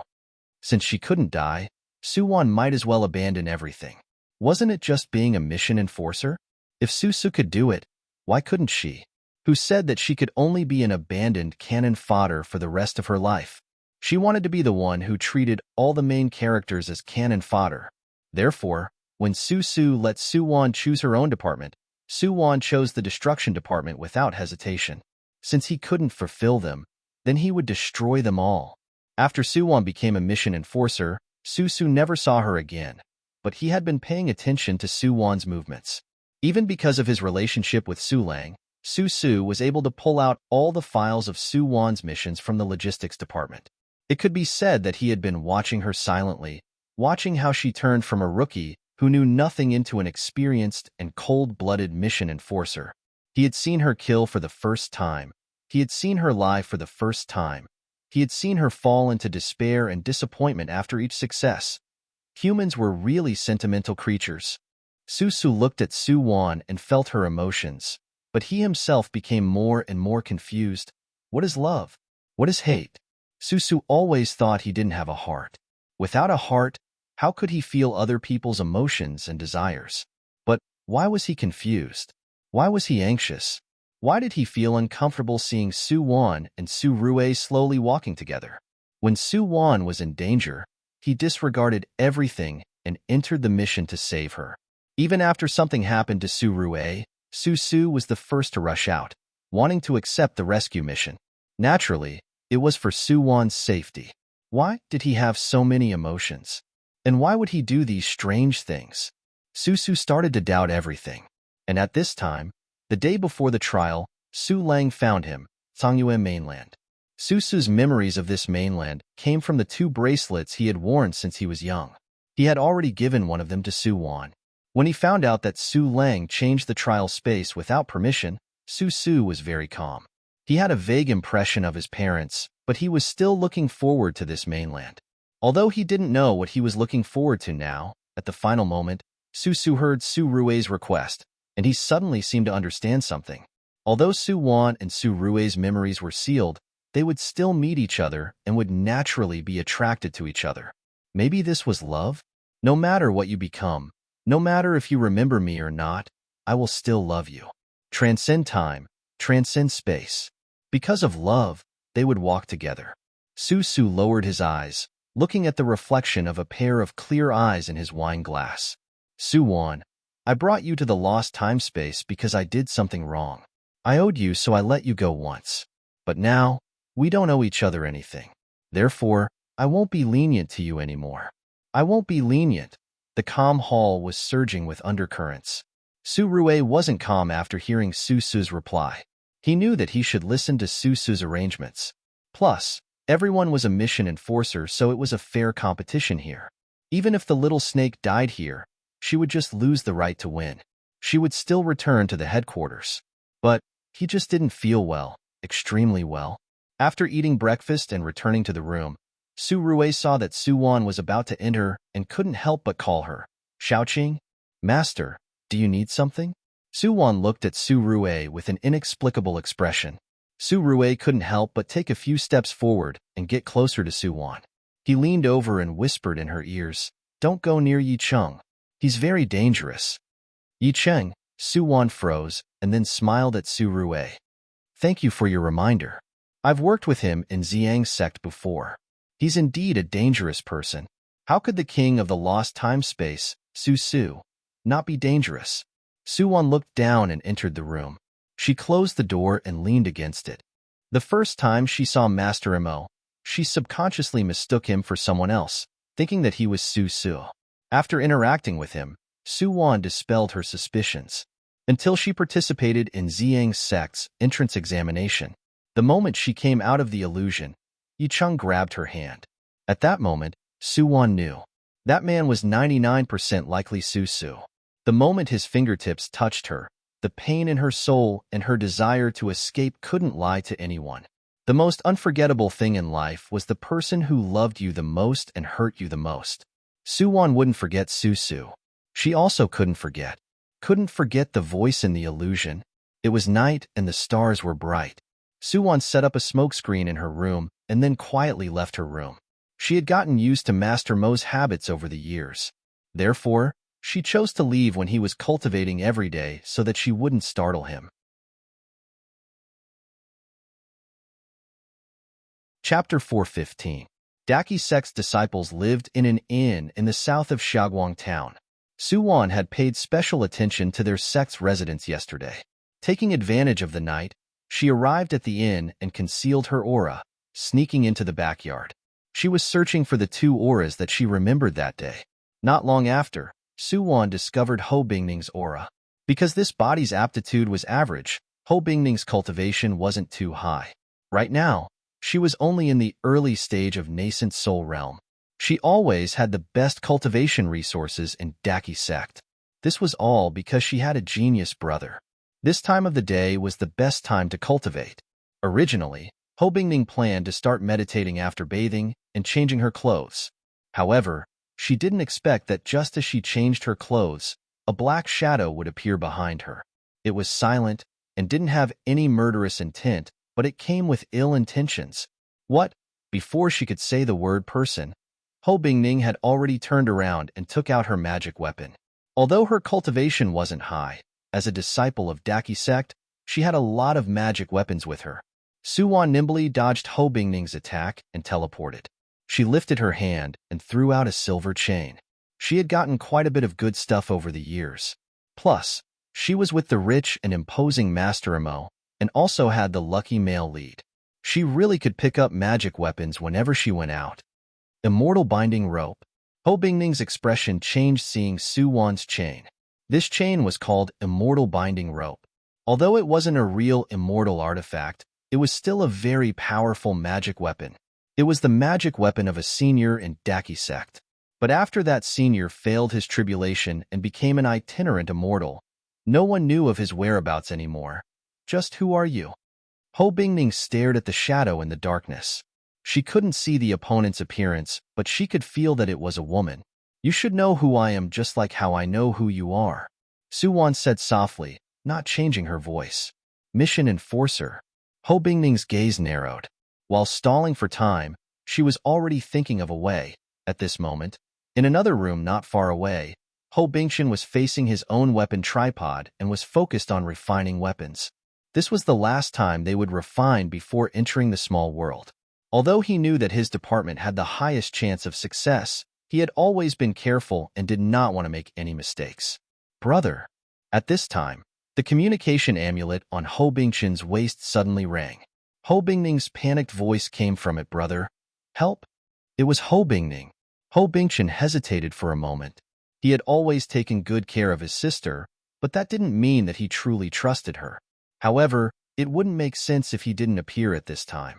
Ho Bingshan stopped refining. After thinking for a long time, he took out his artifact and walked towards Ho Bingning's room. At this time, there was a spiritual barrier outside Ho Bingning's room. Ho Bingshan waved his sword and rushed in. In the room, Ho Bingning and Suwon were locked in battle. Seeing his figure, Ho Bingning's face lit up and she subconsciously moved closer to Ho Bingshan. Brother, it's a demon cultivator from the Myriad Demon Mountain. Demon. At this time, Ho Bingshan finally felt the demon aura assaulting him. As expected, it was a demon. Evildoer. How dare you come to Xiaoguang town to commit evil? Watch my sword. Ho Bingshan waved his sword and charged at Suwon. At this time, Suwon's gaze flickered and she threw out the immortal binding rope again. Ho Bingshan didn't panic despite being bound by the immortal binding rope. His cultivation was similar to Suwon's. This imitation immortal artifact could only bind him for a second. Brother, let me help you. At this time, Ho Bingning suddenly rushed over from behind. Then, Ho Bingshan's pupil shrank. He watched helplessly as Ho Bingning's strange blade ruthlessly pierced his chest.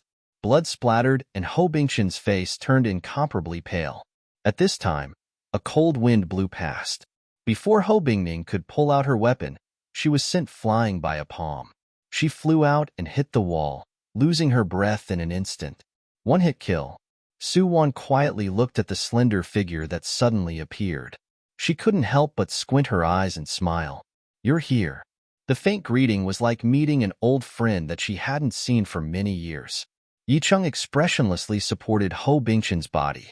Without saying a word, he silently inserted his spiritual qi into Ho Bingshan's body. In the next second, Yicheng's expression changed. This was, boss. Ho Bingshan looked at Yicheng's palm that was gradually turning black and immediately struggled. Boss, don't worry about me. This is the Medicinal Valley's poison. Oh, you're quite knowledgeable. Suwon smiled and took a step forward. Ho Bingning was poisoned a long time ago and lost her mind. I also smeared poison on her weapon. Even if she's in the Divine Division realm, she can't escape death. So just wait for death. Don't struggle. Saying this, Suwon looked at Yicheng. You too, Master Yi. No, it should be Department Head Su. Heh. Susu smiled. He lifted his hand, and a layer of black mist enveloped the entire room. In the next second, the poison in Susu's palm was gradually absorbed by the black mist. Ghost Cultivator. Suwon froze. She didn't think that Susu was a ghost cultivator. Ghost Cultivator. She subconsciously touched her wrist again. Susu, it seems like you're quite lucky. You too. Susu knew that Suwon was good at using poison. Now that she had been with Surue for decades, she probably learned most of Surue's poisons. He had neglected this.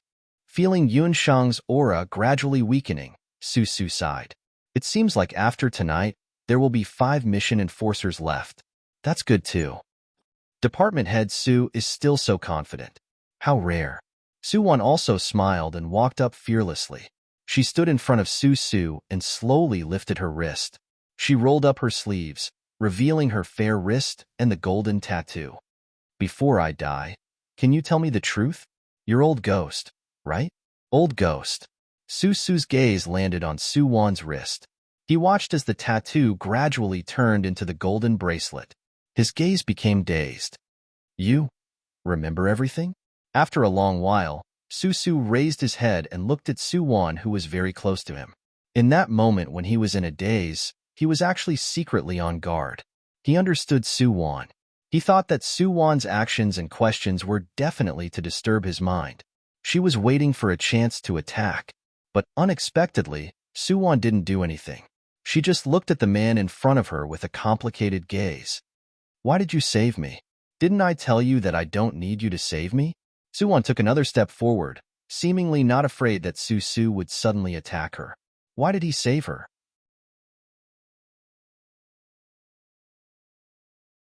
Chapter 416. Black mist pervaded the room. Susu, have you liked me before? Suwon looked at Susu's eyes and slowly walked over. The two faced each other. Suwon's long eyes gently swept over the tip of Susu's nose. His body stiffened for a second. In the next breath, Suwon had already lifted her arms and hugged Susu. This hug seemed to have isolated everything around them. Susu's usually astute mind also blanked out for a moment. You've already died once. Suwon's cold voice suddenly rang in Susu's ears. Susu suddenly snapped out of his trance. The woman in his arms had already straightened, spinning a sharp dagger in her hands. In the darkness, her gaze was as cold and bright as ever. Suwon. Susu looked straight into Suwon's eyes. Why aren't you doing anything? This was her best chance, a chance like this that she might only have once. In that moment, he really wasn't on guard against her. Don't think that I'll be lenient towards you. I just don't want to do anything. Suwon lifted her brows at Susu. I don't want to owe you anything. Susu, I'm returning your favor this time. We don't owe each other anymore. You can do anything now. I admit that I'm not your opponent. If you want to kill me, do as you please. Saying this, Suwon put away the dagger in her hands, looking like she didn't care at all. At this moment, the two of them had already heard the sound of a notification. After Ho Bingning and Ho Bingshan died, there were only 6 mission enforcers left. Susu looked at Suwon's eyes for a long time. Her clear and cold eyes were still filled with undiminished pride, as well as that unyielding personality of hers. The person in front of him overlapped with the girl in his memories again. In the end, Susu turned around without hesitation and silently disappeared into the night. Until Susu's figure completely disappeared, Suwon suddenly let out a long sigh. Her fair face was covered in sweat. You won the bet. Another voice rang in the darkness behind her. Heh. Suwon narrowed her eyes, her expression solemn again. How could it be that easy to win against him and Su Rue? If it wasn't to cover your aura, would I have risked my life just now? The voice behind him paused. I was worried about your safety and came to help. Who knew I would run into Susu? Fortunately, to think that a honey trap would work on him, what a marvelous story. Suwon, since you know Susu's weakness, you can go next time, okay? I should go back. I've been out for too long and it would be bad if Su Rue found out. Hey, did you or did you not? Seeing that Suwon left without hesitation, the figure in the darkness sighed. Have you recovered your memory or not? Hey, your family's General Su is also quite violent. This miss can't withstand it at all. Moreover, do you think that honey traps and whatnot can be used by anyone? If Susu fell for it, he would have been killed by me in minutes, okay? Sigh, it was such a good opportunity. Why didn't Suwon kill him once?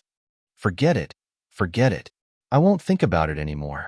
Yi Xian lowered her head and looked at the 2 corpses on the ground. Today was not without harvest. She should go back earlier. It would be bad if someone found out about her whereabouts. When Suwon returned to her room in the inn, Su Rue was sitting on the edge of her bed with a black face. Master, why are you here? Hearing Suwon's words, Su Rue lifted his eyes and stared at her face. When he heard the notification from the headquarters, Su Rue immediately rushed to Suwon's room. She wasn't there. Su Rue anxiously released his divine senses to sense her location. In the end, He sensed her and Su Su's aura. Thinking of what Su Su said during the day, Su Rue was anxious and wanted to rush over. But at that time, Su Su's aura suddenly moved and Su Wan's aura gradually calmed down. Sensing that she was fine, Su Rue breathed a sigh of relief but also felt really angry. Come here. He waved at Su Wan with a cold expression. Oh. Su Wan walked in front of Su Rue, confused. Master, you In the next moment, Su Wan was forcefully pulled onto the bed. Didn't I tell you not to get close to Yi Cheng? Seeing the man's cold gaze, Su Wan was dazed. She couldn't help but smile. I didn't get close to him. I just accidentally bumped into him. How could there be such a coincidence? She clearly couldn't help but kill him. Su Rue felt Yun Shang and Shang Yinhua's aura disappear. Seeing Su Wan blinking her eyes innocently, Su Rue didn't know whether to laugh or cry. He really didn't know how to deal with her. He couldn't bear to kill her. Keeping her alive would be a disaster. Master. Feeling Su Rue's hesitation, Su Wan blinked and looked at him blankly. You're going to sleep here tonight? Su Rue was speechless. Ahem. Su Rue quickly sat up straight and coughed in all seriousness. Cultivate properly. Don't do anything. Otherwise, even I can't protect you. Oh. Su Wan also sat up and propped her chin on her hands. She stared fixedly at Su Rue. Master, take care too. I won't be sending you off. Su Rue, I haven't said that I'm leaving yet. Why are you chasing me away like this? Under Su Wan's sparkling gaze, Su Rue had no choice but to stand up and quickly leave her room. Until Su Rue's figure disappeared, Su Wan smiled and laid back on the bed. She lifted her wrist and continued to stare at the golden bracelet on her wrist. Su Wan, what do you think love is? Su Wan recalled. In that world, the old ghost who had turned into Su Su asked her this before he died. What is love? Su Su, so you also want to know what love is? It was because of this question and because he risked his life to save her time and time again in that world. Therefore, Su Wan couldn't do it today. In the past, she thought that her biggest goal as a mission enforcer was to defeat Su Su. She wanted to kill him in the trial. Then, she would truly let go. But now, Su Wan realized that she was ridiculously wrong. What had been imprisoning and torturing her wasn't someone else but her own obsession. Her obsession made her extreme and stubborn. Actually, as a mission enforcer, Su Su only did what he had to do. Different standpoints, different responsibilities. Su Wan was also a mission enforcer now. She knew that she didn't have the right to constantly criticize Su Su. Compared to her, the heartless and desireless Su Su was the truly pitiful one. She was able to meet Su Rue. She was able to walk out of her past pain and isolation. As for Su Su, from the beginning to the end, he had nothing but responsibilities and missions. Even the most basic human emotions were the greatest luxury for him. That's right. Su Wan had recovered her memories now. She had vaguely guessed something in Xiang's sect's illusion. When she broke through to the Golden Core realm and formed her Devil Core, the immortal chi in the bracelet not only allowed her to smoothly advance, but also allowed her to see Jinghong Fairy's past. It also opened a crack in the seal in the depths of her sea of consciousness.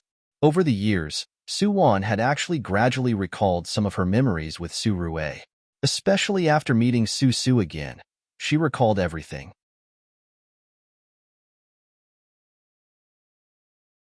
Chapter 417. The next morning, the news of Daki sect being in trouble spread through Shaoguang town. Tianyun sect's disciples quickly rushed to the scene. This time, the leader was Dugu Qingjiu, and the female lead, Yun Xian'er, was following him like a tail. It's the monster race. The room where Ho Bingchen and his sister died was still filled with a faint monster aura. Not just the monster race. Yun Xian'er's gaze froze hearing Dugu Qingjiu's words. She took out an exquisite round mirror from her storage pouch and shone it around the room. After a flash of golden light, a layer of faint black mist condensed in the air. The cold ghost aura made everyone's gaze freeze. This was a ghost cultivator. A ghost cultivator from the ghost netherworld region. Dugu Qingjiu wasn't calm right now. Not only were there monsters, but there were also ghosts. Who did it? Su Su's people or Yi Xian's people? The monster race and ghost race are so arrogant. They actually dared to kill people under Tianyun sect's mountain. While Dugu Qingjio was deep in thought, everyone who had reached the final conclusion started to feel indignant. The Tianyun sect had been contacting the various sects to unite and attack the Ghost Netherrealm and Wanyao Mountain. However, many sects had not reached an agreement with the Tianyun sect for their own development. Now that something like this had happened, the Daki sect was naturally the first to stand up and support the Tianyun sect in attacking the Ghost Netherrealm and Wanyao Mountain. The entire day, the entire Xiaoguang town was filled with a tense atmosphere. Tianyun sect's people also started investigating suspicious cultivators. As for Su Wan, the real murderer, she had a good night's sleep last night. When she woke up in the morning, she pulled Su Rui out to go shopping. "Master, look, this is Xiaoguang town's most famous 5-colored silk. Do you think it looks good?" Su Wan held the silk and compared it to her body. Su Rui met her sparkling gaze and couldn't help but soften his gaze. He said gently, "It looks good. If you like it, then buy it all." "Oh." Su Wan immediately tossed the silk into Su Rui's arms. Then she took out a spiritual stone and tossed it to the shopkeeper. "I'm buying it all. Keep the change. Thank you for your patronage. Fairy, take care." The shopkeeper, who was holding the spirit stones in his hand, immediately sent off his god of wealth with a smile on his face. In Xiaoguang town, spirit stones were also a kind of currency. Moreover, a low-grade spirit stone was worth thousands of gold coins. So, how much could his few bolts of silk be worth? After shopping, Su Wan immediately felt refreshed, and Su Rui, who had already been reduced to a follower, could only helplessly and gently look at the figure in front of him. Seeing her smile so happily, Su Rui felt that his mood had also lightened up a lot. At this moment, he seemed to have forgotten his mission and their identities. "Master Imo." At this time, a pleasant female voice suddenly rang behind the two people. Su Rui stopped and turned his head to see the two figures behind him. A handsome man and an exceptionally beautiful young girl. The two people standing together were especially pleasing to the eye. At this time, Su Wan also stopped her footsteps, her gaze flickering as she looked at the gradually approaching man and woman. Su Wan naturally recognized the female lead, Yun Xian. She had such a recognizable face. She'd never forget it for the rest of her life. As for the man next to her, Su Wan didn't recognize him. But seeing his Tianyun sect's disciple robe, Su Wan could tell that his status in Tianyun sect wasn't low. "Master Imo, long time no see." Yun Xian smiled as she walked in front of Su Rui and Su Wan. She smiled and greeted Su Rui while looking at Su Wan. She was a demon. Although Su Wan didn't have any demon aura on her, Yun Xian had used her master's magic weapon to make her reveal her true form decades ago. Yun Xian knew that she was a snake demon. "Senior brother Qingjio." Yun Xian leaned against Dugu Qingjio's ears and whispered. Dugu Qingjio couldn't help but look deeply at Su Wan and Su Rui. "Green snake demon? Aya, is your sister Bai Sujin here?" Cough. Imin. Back to the topic. If the woman in front of him was the murderer last night, then she must be a mission enforcer. Was it Su Wan? Or Yi Xian? "Hello. I'm Tianyun sect's Law Enforcement Hall's administrator, Dugu Qingjio. Last night, there was a murder at Daki sect's residence. Right now, I'm under my master's orders to investigate this case. I hope that you two can cooperate with me." "Cooperate?" Su Rui narrowed his eyes hearing Dugu Qingjio's words. Dugu Qingjio should know who died. Didn't he want to take this chance to find the other mission enforcers hidden in Xiaoguang town by investigating the case? Thinking of this, Su Rui's gaze flickered, and he smiled at the people in front of him. "Since we're at Tianyun sect's place, we naturally have to cooperate with you guys. Did you guys find any clues?" Dugu Qingjio and Yun Xian glanced at each other. Yun Xian smiled and walked forward. "I won't hide it from you. We did find a lot of useful clues. There's a demon clan's aura and ghost clan's fog at the crime scene. We suspect that Wanyao Mountain and Ghost Netherworld region worked together to do this so." Yun Xian's gaze landed on Su Wan coldly. "Ah, master." Su Wan felt Yun Xian's gaze and immediately leaned against Su Rui nervously. "Master, look at her. Her gaze is so fierce. She's not suspecting me, right?" Last night, I served young master for an entire night, and young master testified for me. Isn't that right? Isn't that right? Su Rue was speechless. Yun Xian how is my gaze fierce? You're clearly jealous of my natural beauty. Dugo Qingjio, damn. Why does her tone sound like Ding Jiajia's? Ahem. Su Rue couldn't help but cough, sensing their strange gazes. That's right. Xiaoqing is a demon, but she never kills. Plus, she was with me the entire time last night. Lying was a piece of cake for Su Rue. Speaking to here, Su Rue couldn't help but raise his hand and embrace Su Wan's small waist. Oh, is that so? Dugu Qingju looked at Su Rue suspiciously. Yun Xian also looked at the two unkindly. Master Imo, we just went to the medicinal valley. You guys don't seem to be staying with them. Although I'm willing to believe you, there's no proof. Do you have any other evidence to prove her innocence? Su Rue was speechless. Damn, do I have to do that with other evidence? Would I be so perverted that I'd record myself sleeping at night? You can always find a way to frame someone. Hearing Yun Xian's words, Su Wan couldn't help but take a step forward. She looked coldly at the female lead. I am indeed a demon, but I've followed my master for many years. I've cultivated myself and focused on cultivation. Your Tianyun sect claims to be Tsongyue's #1 sect, but I didn't expect you to be so short-sighted. So what if you're a demon? So what if you're a ghost? Everything in this world is equal. You guys are biased against us. I've heard that your Tianyun sect has been calling on everyone to denounce Wanyao Mountain and Ghost Netherworld region. All these years, no one responded to your call. You guys feel embarrassed, right? We still don't know who did this to Daki sect. It's not a new thing in the Kunlun immortal realm for a thief to cry, "Stop thief." Hearing Su Wan's words, everyone was in an uproar. Even Daki sect's people couldn't help but be shocked. What a sharp-tongued demon.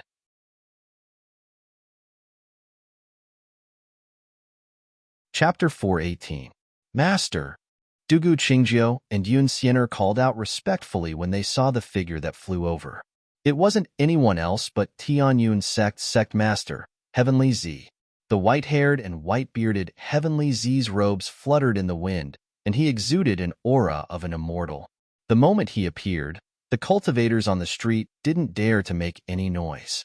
An almighty in the tribulation realm, Su Rue was also on guard. His mental power wouldn't be suppressed by Heavenly Z, but Su Rue still revealed a pale expression. Heavenly Z's strongest point wasn't his cultivation, but his heavenly secrets. He could pry into heavenly secrets and see through a person's innate character. Su Rue had to be careful in front of him because he had a hidden identity as Master Imo. He definitely couldn't let Songyue Mainland's cultivators find out about this identity. Thankfully, Heavenly Z's gaze only flashed past Su Rue before landing on Su Wan. Heavenly Z's expression turned strange as he used his unique technique to look at Su Wan's sea of consciousness. The sea of consciousness of this little green snake was actually a vast golden ocean. This was weird. Too weird. Sect Master Heavenly Z. Seeing that Heavenly Z was staring at her, Su Wan calmly bowed to him. This little demon has been following the master around to cultivate and gain experience for many years. I've always abstained from killing.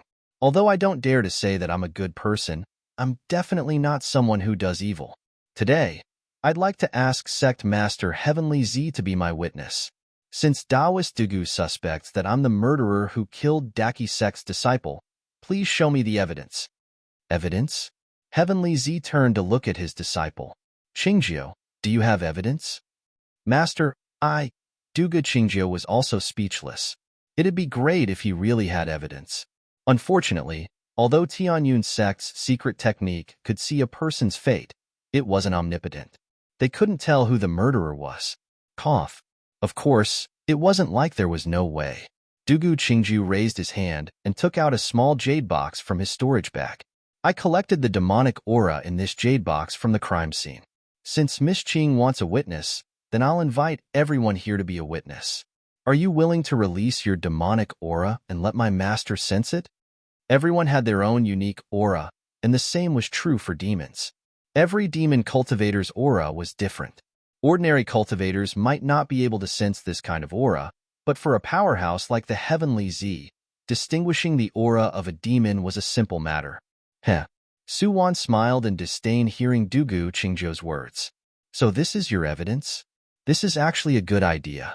I can properly cooperate with your Heavenly Fate School's inspection so that there won't always be people slandering our 10,000 Monster Mountains demon race behind our backs.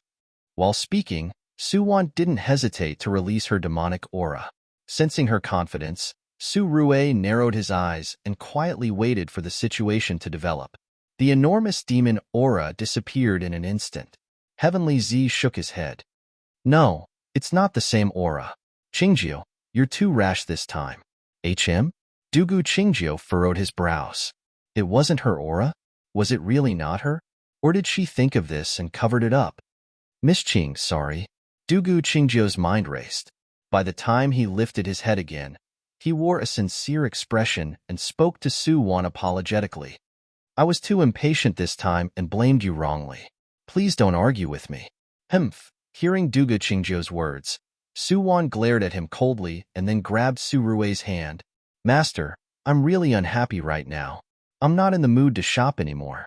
Let's go back and dual cultivate. Su Rue was speechless. What the hell was dual cultivation? Since that's the case, Su Rue glanced at Heavenly Z. Senior Heavenly Z, this junior will be leaving first. Saying this, Su Rue left with Suwon. Seeing the two of them leave, the surrounding cultivators also walked away. At that moment, Heavenly Z turned to look at his apprentice with a thoughtful expression. Qingzhou, what's wrong with you today? In Heavenly Z's eyes, his disciple was the smartest and most reliable person. She shouldn't have made such a huge mistake. Dugu Qingzhou was in a difficult position. If it wasn't to find the mission enforcer, he wouldn't have been so impatient. Plus, he clearly felt that little Qing was the mission enforcer. The reason why he didn't catch her today was because she was already prepared. He was too careless this time. Master, this disciple was too impatient and caused trouble for you. Trouble? Heavenly Z's gaze flickered and he sighed. You really caused trouble for me. Whatever, there's still a few days until the small world opens. I'll go back to my residence and meditate in seclusion. I'll come out on the 9th day. Saying this, Heavenly Z's figure flashed and he disappeared from the street. When he appeared again, he was on top of a mountain covered in mist. At this moment, in the clouds, a slender figure stood against the wind, his clothes whiter than snow. Your Highness Demon King, long time no see. The Heavenly Z looked at Bai Yi and couldn't help but greet him. Heh. Bai Yi smiled faintly. It hasn't been that long. It's been around 5,000 years. Su Feng. Su Feng was Heavenly Z's name. Before he became the sect master of Tianyun sect, he was one of the top geniuses in Songyue mainland. Heavenly Z froze hearing Bai Yi call his name. Then he smiled. No one has called me that in a long time. I've almost forgotten about it. That's not all you've forgotten. Bai Yi looked at Heavenly Z's sage-like appearance and couldn't help but smile mockingly. You really look like a swindler in the mortal world right now. Heavenly Z froze and shook his head bitterly. It's been 5,000 years, and you're still as venomous as ever. Hearing his words, Bai Yi coldly raised his eyes. I know you want to attack my 1,000-demon mountain. Bai Yi, welcome your challenge at any time. But, to bully a junior of the demon race here, your Heavenly Fate sect is really shameless.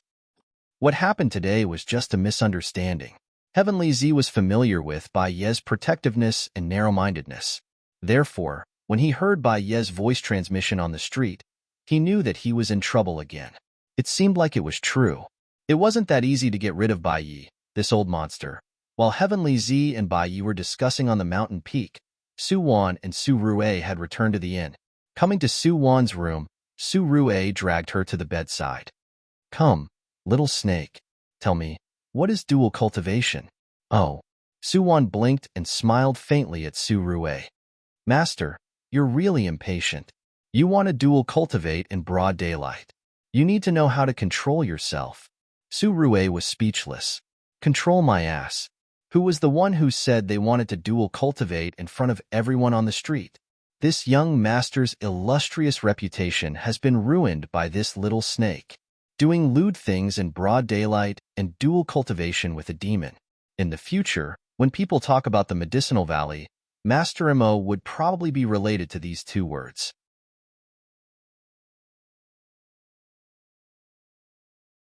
Chapter 419. In the end, Ho Bingshan and his sister's matter was left unsettled. In order to avoid unnecessary trouble, Su Rue forbade Su Wan from wandering outside. As for Su Wan, she just stayed in Su Rue's room every day, disturbing his cultivation. Su Rue slowly got used to the little snake's harassment. In the blink of an eye, it was the 8th of September. Tomorrow was the day the small world would open. Today, Su Wan still stayed in Su Rue's room until late at night. Master, I'm so tired. I don't want to go back. I'll sleep with you. She blinked her big eyes and looked at him innocently. Su Rue quietly turned his face to the side. He wouldn't admit that he had feelings for this little snake. Master, let's sleep together. Su Wan pitifully tugged on Su Rue's sleeves and looked at him hopefully. It's so cold when I sleep alone. You know that snakes are cold-blooded animals. It's really cold. Ahem. Su Rue coughed, his ears starting to turn red. Su Wan seemed to see the naive yet simple and crude young general from the Xia dynasty. Master. She narrowed her eyes and wrapped herself around Su Rue. Master, just give in to me. Okay. Su Rue looked up and stared at Su Wan. In Su Rue's memory, he naturally hadn't slept with any woman before. But for some reason, he vaguely felt that he and the little snake seemed to have been intimate before. In short, that feeling was really mysterious, making him feel like there was a fire burning in his heart. Really? That's great. You have to dote on me. Seeing that Su Rue agreed, Su Wan immediately beamed with joy and jumped onto the bed. Then, without saying anything further, she burrowed into the blanket. When he saw the little green snake curled up in the quilt and coiled around his body, General Su's entire face twisted. Didn't we agree to sleep together? Don't move. Feeling Su Rue's stiff body, Su Wan blinked her red eyes and stuck out her tongue, licking his face. Master, maintain a good posture and don't move. This way, it'll be convenient for me to warm up. Ah, you're so hot, so hot. Su Rue was speechless. Su Rue's eyes were cold and he was about to get angry when the little snake on his body drilled into his arms. This place is still the most comfortable. I can even hear your heartbeat. Su Wan said and closed her eyes. Listening to Su Rue's heartbeat, she quickly fell asleep peacefully. After falling asleep, Su Wan automatically transformed into her human form and shrunk into Su Rue's embrace. Su Rue on the bed didn't move. Listening to the breathing of the person in his arms, Su Rue's gaze became absent-minded. He subconsciously raised his hands to hug the person in his arms and then closed his eyes at ease. The 9th of September was the day that countless cultivators in Songyue mainland were looking forward to. Early in the morning, the entire Xiaoguang town was bathed in light. The place to open the small world was in front of the valley in the north of Sunglo town. 49 elders from the 3 first-grade sects had to work together to open the gate. The opening time was the same as in previous years, 2 months. Su Rue brought Su Wan to where everyone from the medicinal valley was gathered. Right now, Su Wan had transformed into her original form again. The entire dark green snake body was wrapped around Su Rue. Seeing their figures, everyone from the medicinal valley nodded respectfully at Su Rue and then started whispering to each other in 2s and 3s. Su Rue didn't even need to listen to them to know that they were talking about his relationship with the little snake. This wasn't something new anymore. General Su expressed that he didn't care about that a long time ago. Not long after, people from other sects arrived one after another. Seeing Yi Cheng and Ziyi standing in Ziyang's sex camp and Dugu Qingjiu standing in Tianyun's sex camp, Su Rue's gaze darkened. There was another person. Just who was that person? Was he hiding among the people here today? Why couldn't he sense any aura from him? Su Rue's gaze quickly swept over everyone and then paused on a black-clothed girl from Guiling's sect. This aura was, feeling Su Rue's spiritual power, the The girl in black, who was originally standing quietly among the group of disciples, suddenly raised her eyes and coldly looked at Su Rue. This glance made Su Rue's hair stand on end, and he was drenched in cold sweat. This person was. Su Rue retracted his gaze and recalled the familiar aura. It was Sect Master Xianyuan of Guiling Sect. She actually disguised herself as an ordinary disciple and hid among the crowd? Just what was her motive? Was she a mission enforcer?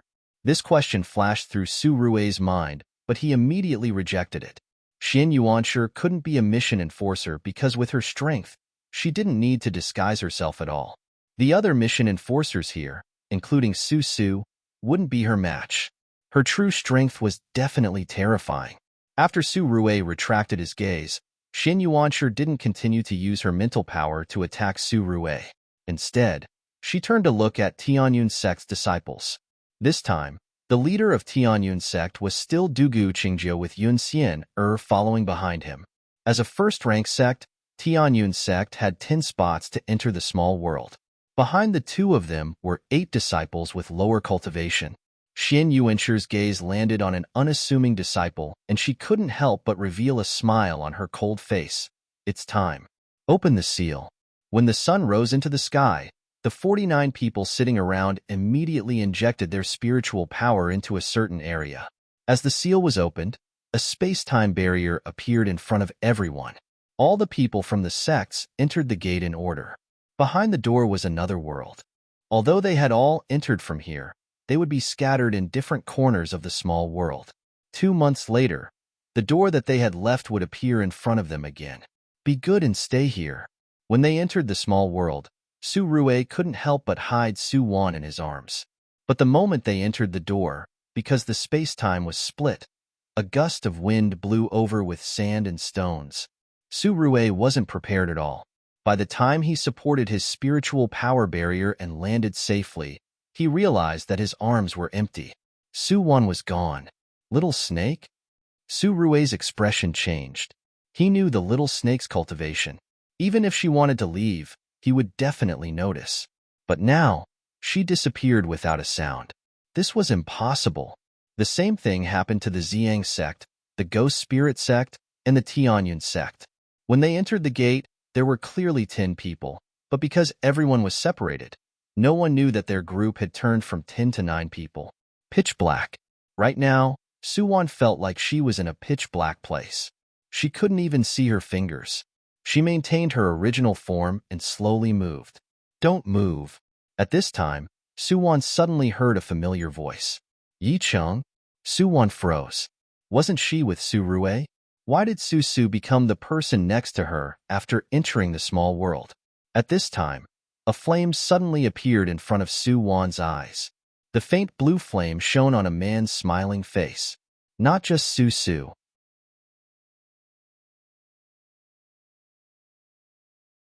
Chapter 420. The pitch-black underground palace was illuminated by the faint blue flames. Su Wan transformed into her human form again. Seeing the unfamiliar man and woman in front of her, she subconsciously leaned against Su Su. What's going on? Su Su furrowed his brows hearing Su Wan's question. Then he looked suspiciously at the cold and immature girl and the man smiling like a fox. You guys brought us here. Not me. The man still wearing Tianyun's sect's disciple robes smiled and lifted his brows. She did it. He raised his hand and pointed at the black-clothed girl. The girl in black was still expressionless.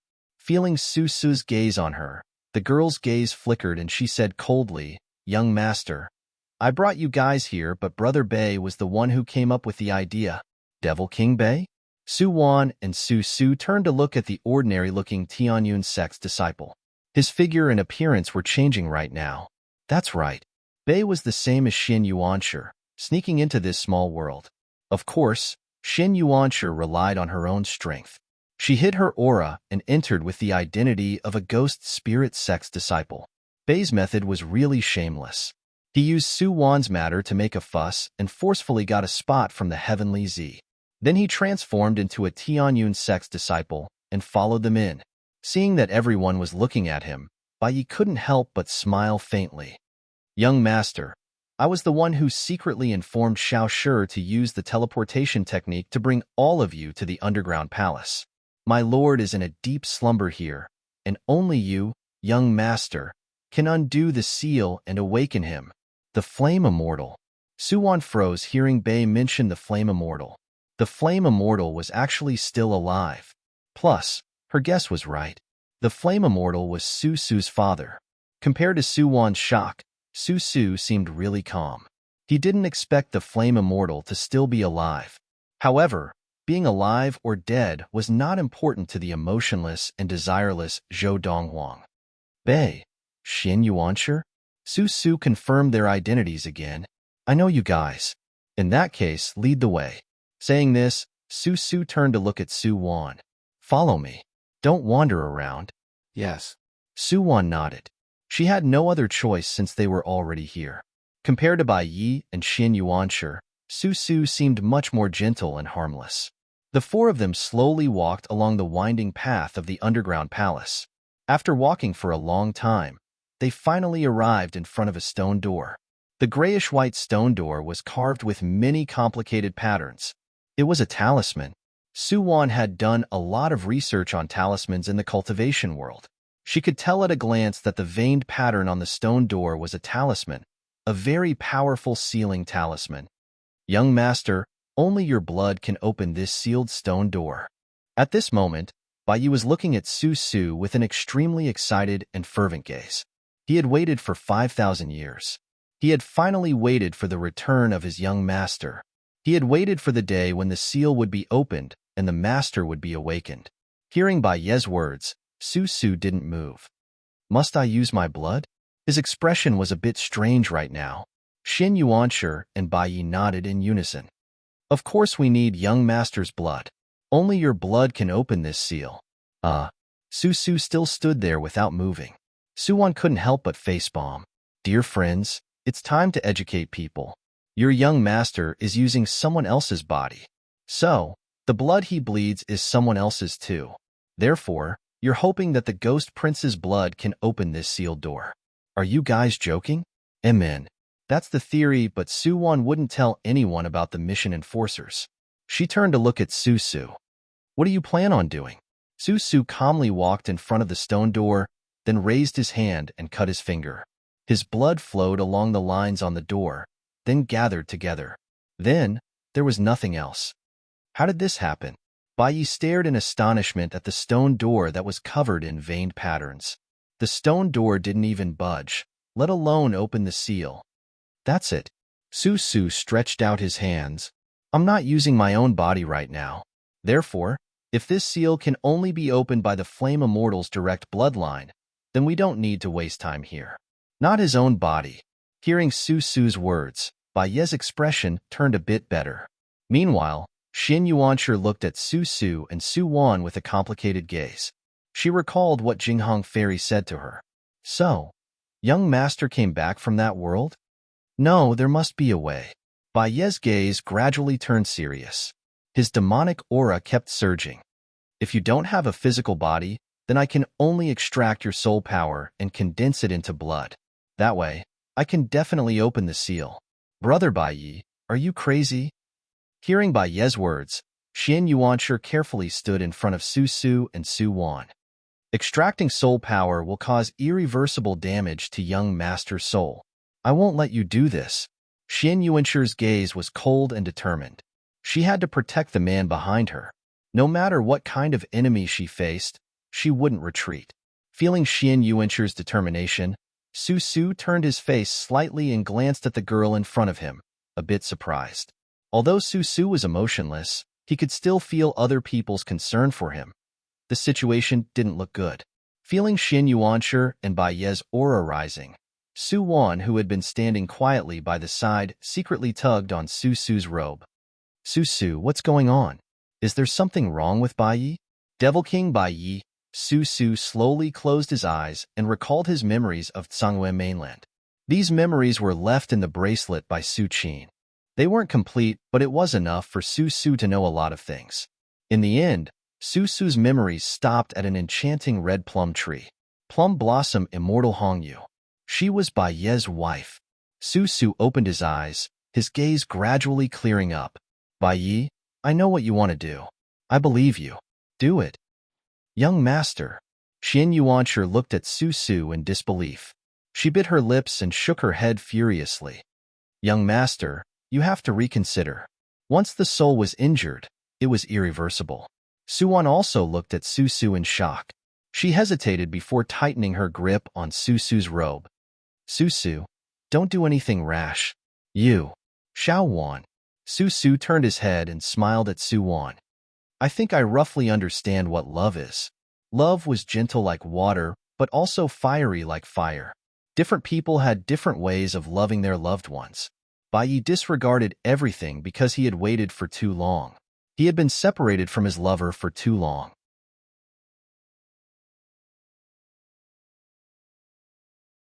Chapter 421. Su Wan fell silent hearing Su Su's words. Bei also regained his composure. Young master, don't worry. I'll be careful. Even if I hurt myself, I won't hurt you at all. No. Xian Yuanshi's gaze remained cold. Brother Bei, your method is too dangerous. If you really want to do this, then I'll cooperate with you guys. Saying this, Xian Yuanshi's black hair fluttered in the wind and countless fluorescent lights revolved around her.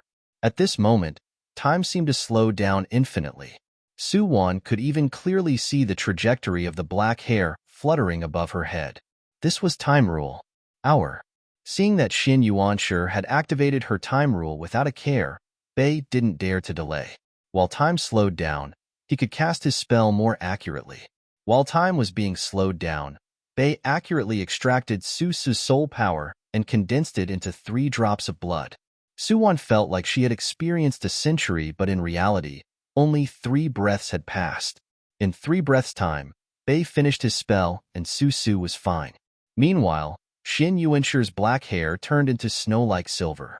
Under the cover of her silver hair, the cold girl's expression was tired, and there were traces of blood at the corner of her lips. Hour. Bei opened his mouth, wanting to say something, but Xian Yuanshi waved her hands at him. Don't worry about me. I'm fine.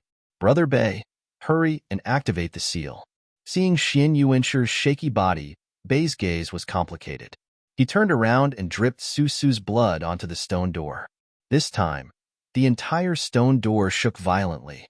The tremors under their feet made the 4 people lose their balance. Xian Yuanshi was the first to fall down. Are you okay? Su Su hugged her skinny body in a flash. Looking at the pale girl in his arms, Su Su's gaze turned solemn. Why did you do this? Su Su had transmigrated through so many time spaces. Although he had encountered people sacrificing themselves for others, he couldn't understand this complicated feeling. He and Xian Yuanshi had only met a few times. Why was she helping him like this? Just to be loyal to the Flame Immortal? Hearing Su Su's question, Xian Yuanshi smiled. Young master, I've waited for you for 5,000 years. From now on, I'll be wherever you are, unless I die. Some people were born stubborn, and Xian Yuanshi was undoubtedly a stubborn woman. Hearing her words, Su Su looked down. I don't have a heart, I don't have feelings. I'm not worthy of anyone doing anything for me because I don't know how to repay you. No, you understand. Su Wan's soft voice came from behind. Su Su, you have the heart. You know. Although Su Wan also believed the rumors in the headquarters and thought that Su Su didn't have a heart, after knowing that Old Ghost was Su Su, she felt that Su Su was also a person with feelings. Otherwise, he wouldn't have appeared in that world and wouldn't have saved her again and again. So, he should have a heart, but his heart, you have a heart, but you don't know it, because your 7 emotions and 6 desires have been sealed by someone else. The stone door opened and the smoke dissipated. A red figure floated in front of the 4. The gentle and graceful man was like an immortal walking out of a painting. He smiled as he walked over, as though he had stepped through time and space. Countless fire lotuses bloomed under his feet, looking extremely demonic. A gentle yet evil existence. This was the Flame Immortal. Master. Seeing the Flame Immortal, Bai Yi immediately knelt down. Xian Yuanshi, who was in Su Su's arms, also struggled to kneel down. The Flame Immortal smiled. He gently lifted his hand and pulled Xian Yuanshi's frail body in front of him. Xian, you're such a worrisome child. The flame immortal lifted his hand and gently caressed Xian Yuanshir's long hair. Then her hair turned from silver to black at a speed visible to the naked eye. Su Wan and Su Su couldn't help but look over at this action. This wasn't a spell but a law. Time reversal law. This was one of the rarest and most powerful time laws. Letting go of Xian Yuanshir's hair, the flame immortal's gaze landed on Su Su. Su-er. He called his son's name, but his tone wasn't gentle at all. Instead, it was a bit cold. Who sealed your heart? Was it Chi-yu? Chi-yu? Su Su's gaze flickered, feeling suspicious. I don't know what you're talking about. Feeling Su Su's coldness, the flame immortal narrowed his eyes.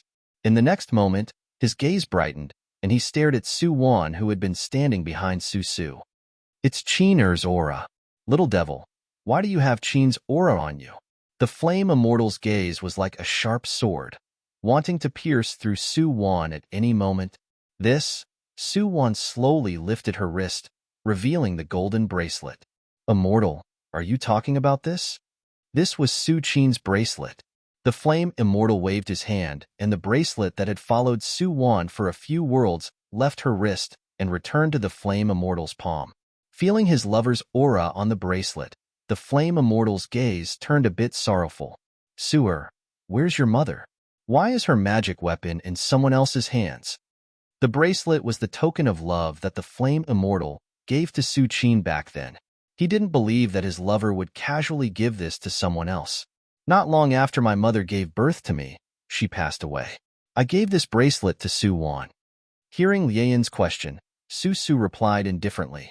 Su Qin died? The flame immortal froze. At this time, a red figure appeared in front of everyone. This was a gentle and beautiful woman dressed in red. She seemed to have heard Su Su's words too and became sorrowful. Sister Qin died? How is that possible?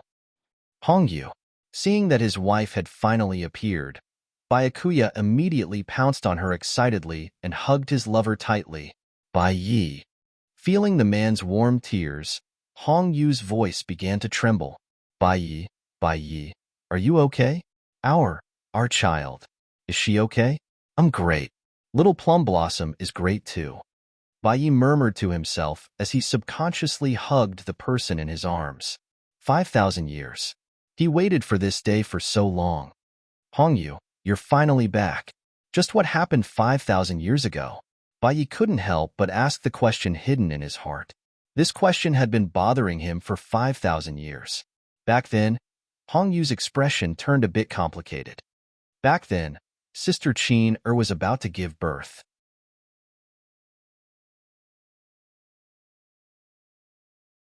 Chapter 422. 5,000 years ago, Songyue continent was a famous high-level cultivation planet. The 5 celestial sovereigns led by the flame immortal made a name for Songyue continent in the inner and outer realms. Even the savage races in the outer realms didn't dare to offend the cultivators of Songyue continent. At that time, no one thought that Songyue continent would almost be destroyed overnight. That day was the day that the flame immortal's Tao partner, Jinghong Fairy, was about to give birth. This was supposed to be a happy day. The other 4 celestial sovereigns brought their disciples and a large amount of gifts to the flame immortal's cave to congratulate him. Hongyu, I'm so nervous. Are you nervous? At this moment, Su Qin, who was pregnant, pursed her lips and looked at Hongyu behind her. Like Su Qin, Hongyu was also about to give birth. However, Hongyu was a plum blossom immortal. Their method of giving birth was different from human cultivators. I'm not nervous. Sister Qin, you don't have to be nervous either. Hongyu smiled and held Su Qin's hand. The flame immortal's famous technique was the Hellfire Red Lotus. He also loved red. At this moment, the entire cave was a festive red. Hongyu and Su Qin were both wearing bright red dresses. Red was the color of celebration and also the color of blood. Su Qin lowered her eyelids and subconsciously raised her hand to touch her belly. Sir, Mother is really scared. As a mission enforcer, it was impossible to have children in the mission world. But now, Su Qin was going against the heavens because she loved Lian too much. She knew that Lian was stubborn and extreme. He definitely wouldn't be willing to return to the lost time-space with her to be a mission enforcer. A child might be the best gift she could leave for him. In the years they had been together, Lian had always hoped to have a child. In order to fulfill her lover's wish, Su Qin was prepared to die this time. It was said that love made people blind. Su Qin was once the most outstanding mission enforcer in the lost time-space, but she still gave up everything for the word love. When waves of abdominal pain came, she felt that the child was about to be born. The entire sky was covered by dark clouds. This was the heavenly punishment. Countless bolts of lightning shook the heavens. Qin. Lian carried Su Qin out of the cave abode. He used his own spirit qi to prop up a spirit qi shield. Other than Hongyu, who was serving Su Qin, everyone else was left outside the spirit qi shield. Lian, the child. You must protect the child. Su Qin grabbed Lian's hand with a pale face. At this time, she already felt her soul being pulled by an invisible force. That force wanted to pull her soul out of her body. No, Qin, I only want you. I can't live without you. Although Lian had always wanted a child with Su Qin, the person he cared about the most was Su Qin. He would rather not have this child than protect her. In order to protect Su Qin, Lian didn't hesitate to go against the heavenly axiom. However, the heavenly axiom was the will of the world. No matter how strong Lian was, he wouldn't be his match. Just as Su Qin was in danger, a figure suddenly broke through the air. Qiner, I'll bring you back. The man who suddenly appeared had an extremely terrifying aura around him. Qiyu, save him. Save Suer. Su Qin grabbed Qiyu's hand tightly. Only then did Qiyu realize that Su Qin had already given birth. It was a boy. The moment the child was born, it attracted countless bolts of lightning. Qiyu, save him. Save him. Su Qin was already sobbing. Looking at the heavily injured Lian and the dying Su Qin in his arms, Qiyu couldn't help but lower his eyes. At this moment, he should have brought Su Qin back to the headquarters, but that child, in the end, Qiyu still made a move. The boss of the lost time-space was naturally extraordinary once he made a move. The heavenly axiom's will was repelled by Qiyu.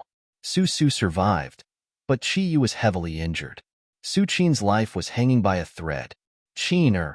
At this moment, Lian wanted to rush over despite his injuries, but Qiyu hugged Su Qin and took a step back. She doesn't belong here. I'm going to bring her back. Actually, Qiyu knew better than anyone that in order to give birth to this child, Su Qin had used up all of her soul power. Although her body wasn't injured, her soul was almost exhausted. She wouldn't live past today. Child, Lian, Suer. Su Qin wanted to say something, but Lian's expression suddenly changed. Qiner, don't go. If you leave, I'll strangle him to death. As he spoke, Lian wanted to snatch the child that Hongyu was carrying. Celestial Supreme. Hongyu jumped in fright. As a mother, she instinctively dodged. In the next moment, the child in her arms was also snatched away by Qiyu. A selfish person like you doesn't deserve to have Qin-er's descendant. As Qiyu spoke, he opened the time-space tunnel again. You're not allowed to leave. Seeing that Qiyu wanted to take away his wife and son, Lian's gaze immediately turned fierce. No one can snatch Qin-er from me, no one. In the end, Lian chose to self-destruct. He wanted to die with everyone. However, Qiyu, who saw through his intentions, had already left with Su Qin and Su. Hongyu knew that she probably couldn't escape the explosion of the Celestial Supreme. At the last moment, she used all of her powers to turn her unborn daughter into a seed and threw it out of the boundary. Later on, the Flame Immortal's self-destruction caused a spirit energy storm that broke through his own spirit energy barrier and alerted the other 4 immortal sovereigns. In order to protect Songyuan mainland, the 4 immortal sovereigns worked together to seal that area, forming a small world.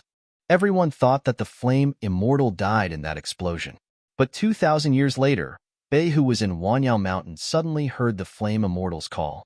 He told him to find his descendant and then open the seal in the small world. As it turned out, after the explosion, the Flame Immortal left behind a wisp of his primordial spirit. At that moment, he recovered his consciousness.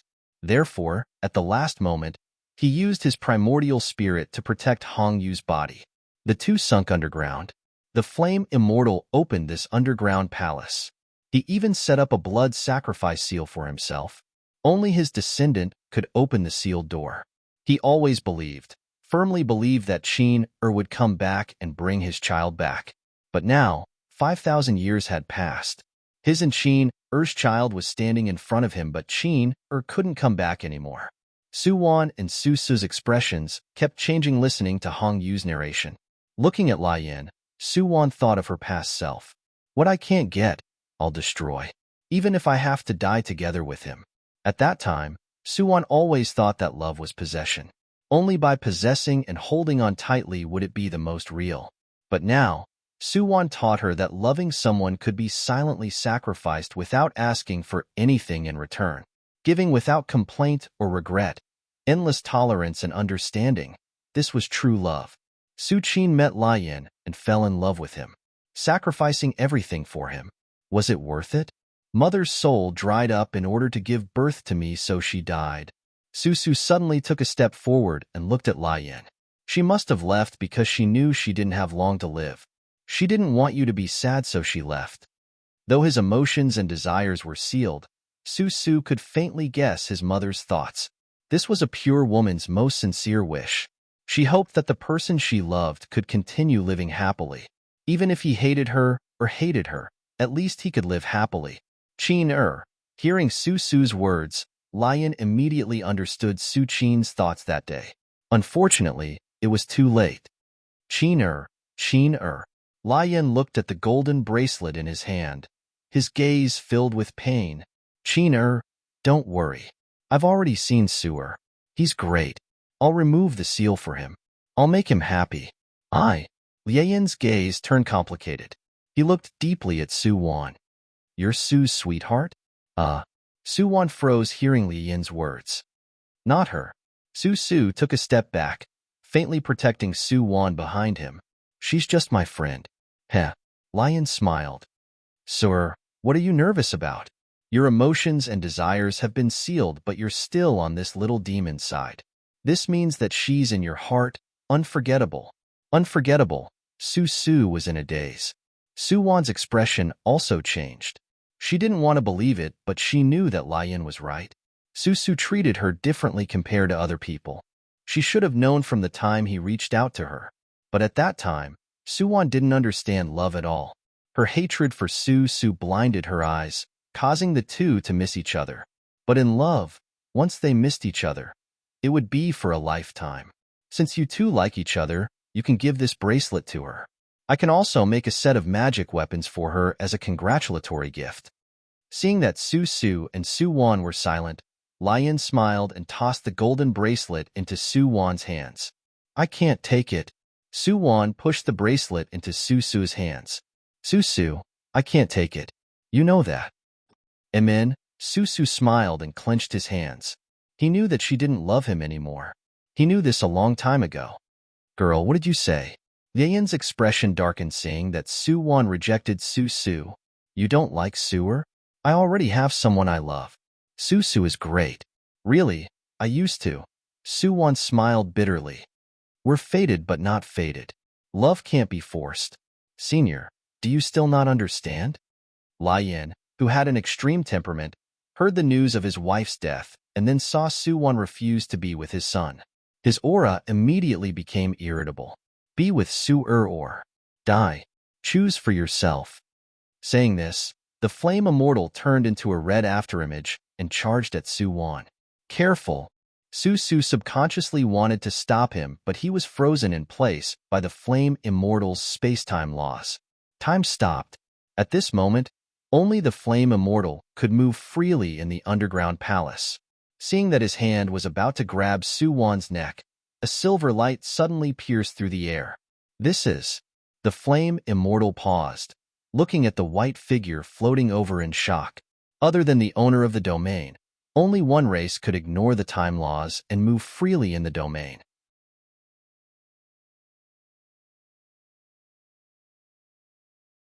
Chapter 423. You're a descendant of the Devouring Soul clan? The flame immortal looked at the man dressed in white, his gaze turning colder and more complicated. The Devouring Soul clan was one of the ancient barbarian clans. They were favored by the heavens. From the moment they were born, they had an unparalleled soul talent. Moreover, all the adult Devouring Soul clan members could see through a person's soul regardless of their cultivation. They could even devour the souls of people with lower cultivation to increase their own cultivation. In the barbarian region, the Devouring Soul clan was an existence that other races were afraid of. Tens of thousands of years ago, the Devouring Soul clan was betrayed by their allies. The entire clan was almost annihilated.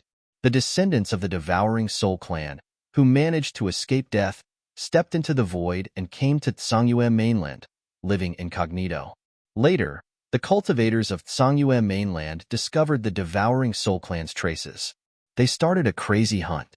Everyone wanted to obtain the descendants of the Devouring Soul clan and their innate abilities. As time passed, the Devouring Soul clan disappeared from Tsangyue mainland. The Flame Immortal thought that the Devouring Soul clan had been annihilated. He didn't expect to meet the descendants of the Devouring Soul clan in Tsangyue mainland. Right now, Su Rue slowly walked in front of Su Wan. He looked at the man who looked similar to Su Su. So you're the Flame Immortal. At this time, Su Rue had already recovered his memory. Even seeing the situation in front of him, he had already guessed the cause and effect of the matter. The Flame Immortal's gaze flickered seeing Su Rue's actions. Are you this girl's sweetheart? I'm not her sweetheart. I'm her man. Su Rue took a step forward. Poisonous mist surrounded him. If a man can't even protect his own woman, then he doesn't deserve to be called a man. This sentence could be said to have pierced the heart. Su Rue was expressing his standpoint and mocking the Flame Immortal's uselessness. Brat, you're courting death. The Flame Immortal was angered by Su Rue. His attack instantly arrived in front of Su Rue. Thank you for your guidance. Su Rue lifted his hand and released his unique, poisonous gas. The two of them started fighting. Although the Flame Immortal was an immortal who had broken through the Tribulation realm, he was formed from a wisp of his primordial spirit after all. His cultivation was naturally greatly reduced. But even so, his cultivation was still higher than Su Rue's. Plus, the Flame Immortal had been fighting in Tsangyue mainland for thousands of years. Countless cultivators had died in his hands. Whether it was in terms of aura or adaptability, the Flame Immortal was slightly better. Soon, Su Rue's face paled. He had never encountered such a powerful opponent. However, so what if he was strong?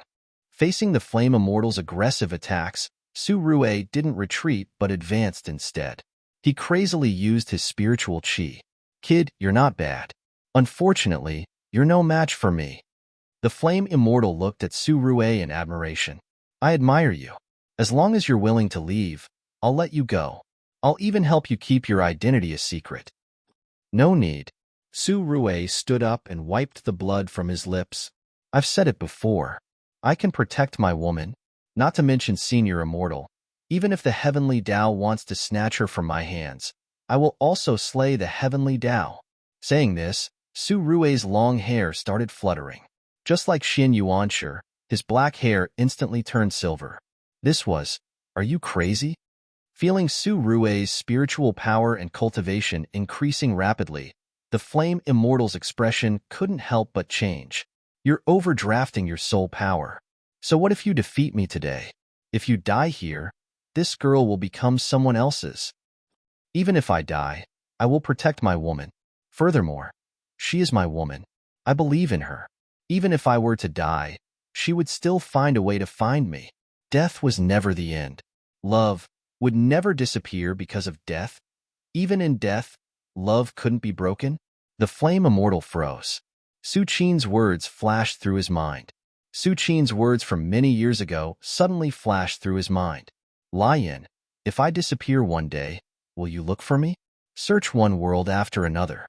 Perhaps I'm hiding in a corner of time and space, waiting for you all this time. At that time, hearing her words, Lion just smiled and pulled her into his arms.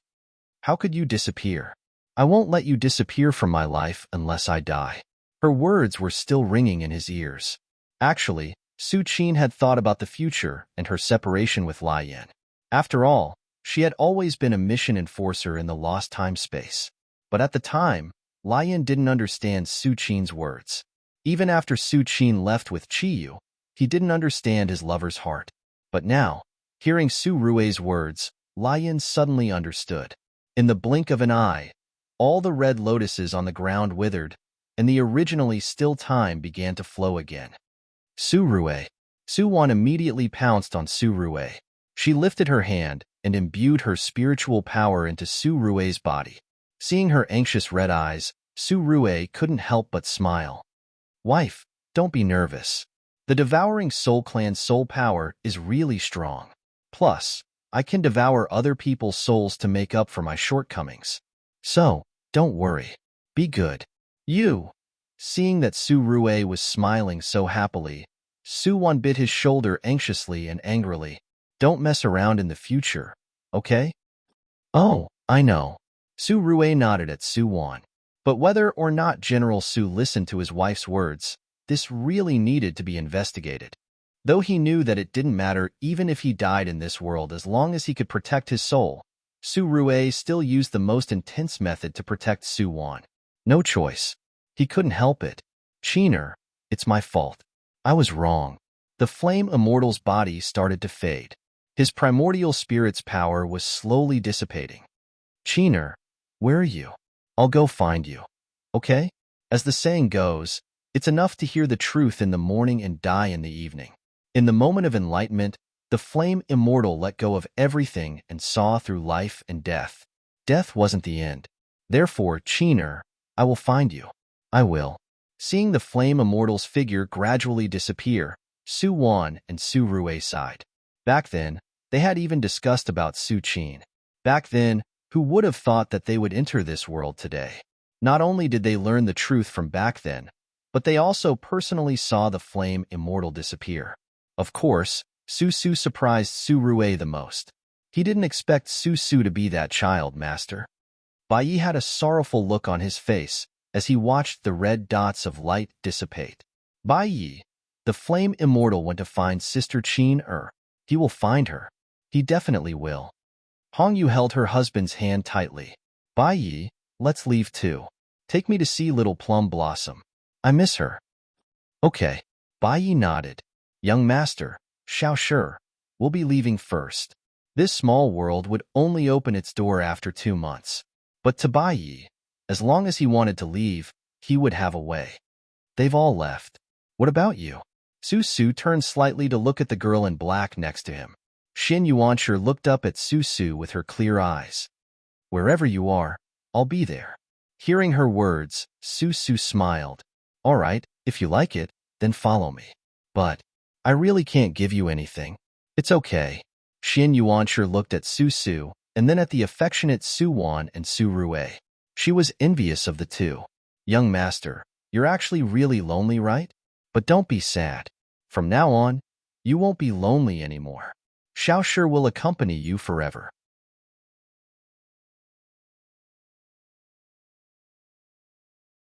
Chapter 424. After the flame immortal disappeared, the underground palace also started collapsing. Su Rui, Su Wan, Su Su, and Xin Yuanshi all flew out of the underground palace. The sunlight outside was just nice. The four automatically split into 2 sides. Su Su looked at Su Rui and then at Su Wan. Since you guys recovered your memories, Su Rui, what do you want to do? Su Rui held onto Su Wan's shoulders. Cough. I've already sensed Qin Yu and Lin Rua's auras. They're together. How about we go kill them first? Changing the topic, General Su, you're really smart. Su Su nodded. Okay, let's work together for now. Su Wan, what do you think? Okay. Su Wan narrowed her eyes and smiled. Boss Su, you guys have the advantage in numbers. Even if I don't join hands with you guys can still defeat the Rebirth Division. I'll just cheer you guys on from the side. Su Wan knew that she couldn't beat Su Su. Right now, he had Xin Yuanshi, the mini-boss, by his side.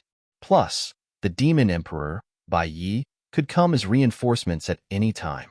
Damn, did he use the male lead's cheat? How could the original male lead, Hanyu, endure this. Now that Su Wan had let go of the knot in her heart, she could finally face Susu calmly. Susu couldn't help but smile. That's fine. You don't need to do anything. Cheer for your man. Su Wan was speechless. Boss Su, you're so cunning. You put me in your camp with just one sentence. Wife, be good. Hearing Susu's words, Su Rue smiled and tightened his grip. He leaned against Su Wan's ear and whispered, Wife, after we get rid of our opponents, let's talk about life. Heh. Su Wan pouted. If they got rid of the rebirth department, wouldn't she and Yi Xian be the only ones left? Amen. How should they fight? Should they play rock, paper, scissors? Forget it. Let's not worry about this for now. Let's go. The group immediately set off following Susu's order. At this moment, somewhere in the small world, Qin Yu and Lin Ruo were advancing slowly with Yun Xian. Senior brother Qingjiu, I'm really tired. Let's rest for a while. Yun Xian looked at the two people standing side by side in front of her. She pouted her lips and muttered tiredly. All right. Qin Yu could not help but stop. Boss. Lin Ruo was stunned. She looked at Yun Xian who was behind the two of them. Actually, they didn't walk very far. With Yun Xian's cultivation and spiritual power, she wouldn't feel tired at all. She purposely stopped to rest. Her goal was probably to prevent him from getting too close to boss. Lin Ruo felt that she had discovered a huge secret. Xian, are you all right? At this time, Qin Yu came to Yun Xian's side and looked at her gently. Not bad, not bad. Yun Xian said while giving Qin Yu a look. Senior brother, come over. I have something to tell you. Qin Yu looked at Yun Xian in confusion. He hesitated before bending over her. You're being so mysterious. What do you want to say? Senior brother, I think that Lady Ziyi from Ziyang sect is really weird. She has a murderous aura and doesn't seem like a righteous person. Don't be fooled by her. Yun Xian couldn't help but glare at Ziyi. Though she lowered her voice, cultivators had sharp ears. She was purposely saying it for Ziyi to hear. This girl. Qin Yu didn't know whether to laugh or cry. Xian, don't worry. Ziyi is really reliable. If anything happens, you have to believe her. Okay. Really? Yun Xian was still looking at Ziyi suspiciously. At this time, Ziyi's expression suddenly changed. She turned and looked at Qin Yu solemnly. Boss, they're here. This time, Susu didn't hide his identity. Sensing the familiar ghost aura, Lin Ruo knew that person was here. Not long later, Susu and Su Rue appeared in front of the three people. The two sides faced each other. Qin Yu looked at Susu and then at Su Rue and Su Wan. In the end, his gaze landed on Xin Yuanshi. For people, she couldn't be Yi Xian, right? What? You guys formed an alliance? Yi Xian, this doesn't seem like your personality. Qin Yu probed. Xin Yuanshi stood coldly behind Susu, ignoring Qin Yu's words. Ahem. Qin Yu coughed a few times and then looked at Su Wan. Xiao Wan, you recovered your memory? Heh. Su Wan laughed dryly at Qin Yu and grabbed Su Rue's arm. She turned and smiled at the man next to her. Master, it's this Dugu Qingju again. He's so annoying. Anyways, there's no one here. Why don't we kill him? Qin Yu was speechless. Pretending not to know him? Okay. Su Wan, you're good. You can. You're shameless. Su Rue, wife, you did well. Qing since you said so. Su Rue lifted his hand and a black poisonous gas gathered in his palm. Hey, don't mess around. We're Tianyun sect's disciples. Yun Xian immediately shouted. The moment she shouted, Qin Yu and Lin Ruo had already taken action. Sneak attack. Who's the shameless one here? Very quickly, the six of them started fighting. However, there was a huge disparity in strength between them. Su Wan transformed into a small stool and sat on the ground, watching. Su Rue and Susu's cultivation was on par with Qin Yu's, but it was clear that Lin Ruo and Yun Xian's cultivation was slightly lower. As for Xin Yuanshi, she was on another level. Her attacks were fatal. There was nothing to see in this battle. Su Wan couldn't help but narrow her eyes seeing Qin Yu get knocked down by Susu and Su Rue. Senior brother. At this time, Yun Xian'er also landed on the ground with Qinyu. Because she was the female lead, not many people paid attention to her. On the other hand, Lin Ruo was attacked by 3 people at once. She was killed instantly. Lin Ru. Qinyu spat out a mouthful of blood. Hearing the notification in his head, he knew that Lin Ruo had been eliminated. Qinyu's hand couldn't help but touch his storage bag. He took out the 9-leaf Bodhi fruit that Yun Xian'er gave him a while ago. This was a life-saving item. As long as he recovered, he could. Qinyu ate the 9-leaf Bodhi fruit without hesitation.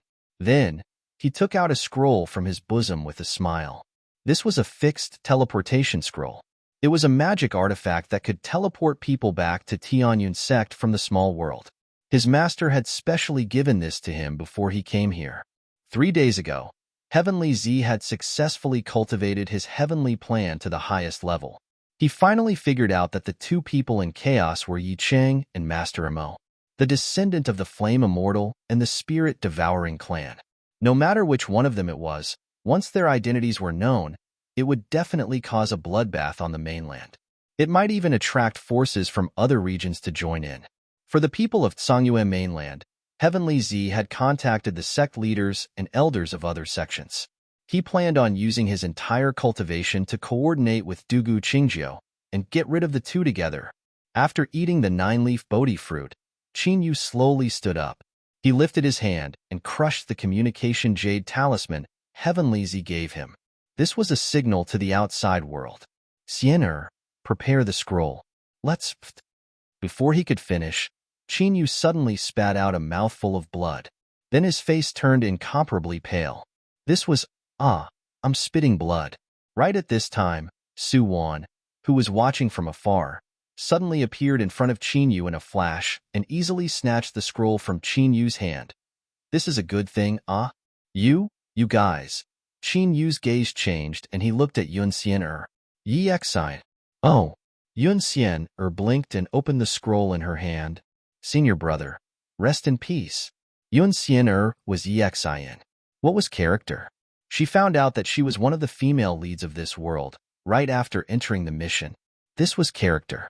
Yun Xian'er's identity was mysterious. She came from a famous cultivation family in the outer region. The family leader brought Yun Xian'er to Tsangyue mainland for Heavenly Z to raise in order to help her escape something. In order to hide her identity, Yun Xian'er brought along a magic treasure that could hide her aura. The aura of people from the outer region was different from Tsangyue mainland. Plus, Yun Xian'er had many magic treasures on her, and she was a powerful female lead. Therefore, even Su Wan couldn't sense her aura. Ever since she found out her identity, Yi Xian had been playing Yun Xian'er's role conscientiously until she met Su Wan that day. Actually, when Su Wan revealed her original form that day, Yi Xian had recognized her after seeing the golden pattern on her snake body. This was Su Wan's special mark. Before entering the mission, she and Ding Jiajia had repeatedly confirmed that the golden tattoo on Su Wan's body would always follow her. No matter who she changed into, it would not disappear. Moreover, it was an imprint from Su Wan's soul. It also eliminated the possibility of being possessed by others. Therefore, after Yi Xian confirmed Su Wan's identity, she had secretly contacted Su Wan. But she knew Su Wan's abilities, so she had been very careful and rarely came into contact with Su Wan. Even in Shaguang Town, she purposely acted in front of everyone to make Su Wan and Qinyu think that she was biased against Su Wan. This way, no one would suspect her identity anymore. As for the 9-leaf Bodhi fruit she gave Qinyu, it was indeed a rare treasure from the outer region, but it wasn't a 9-leaf Bodhi fruit that could heal injuries.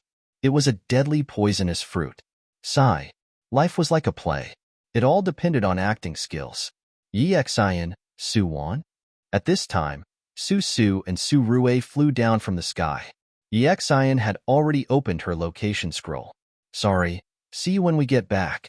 Saying this, Yi Xian's figure became blurry. Xiao Wan, why are you in a daze? Hurry. Seeing that Su Wan didn't move, Yi Xian couldn't help but urge her.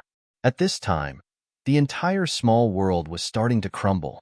As expected, Heavenly Z and the others had started taking action, and the small world was about to be destroyed. Forget about Su Su and Su Wan. Even someone as powerful as Xin Yuanshi couldn't do anything at this time. Xiao Wan. Yi Xian called Su Wan again. Oh. Su Wan responded. She lifted her hand and also opened the scroll she snatched from Qin Yu's hands. Lost Time Space. Headquarters Mission Hall. Damn you. Qin Yu came out of his mission link cabin and couldn't help but curse. He was tricked by Yi Xian. They had been together for so many years, but he didn't notice any flaws at all. Boss. Lin Ruo had come out earlier than Qin Yu and stood next to him. Boss, what's the result? What else could it be? Qin Yu narrowed his eyes. Before he died, he saw Yi Xian and Su Wan open their location scroll. As long as they left, they would win. Sigh. He had made arrangements in Tianyun sect for so many years, but in the end, Yi Xian robbed him. Nanny. This was his only chance to defeat Su Su. However, Su Su still lost this time. Qin Yu didn't know what expression he should make towards Lin Ruo. At this time, all the mission enforcers in the hall heard a voice from the headquarters communicator. Test ended. Test ended. Last survivor. Restoration Department, Su Wan. Last victorious department, Restoration Department.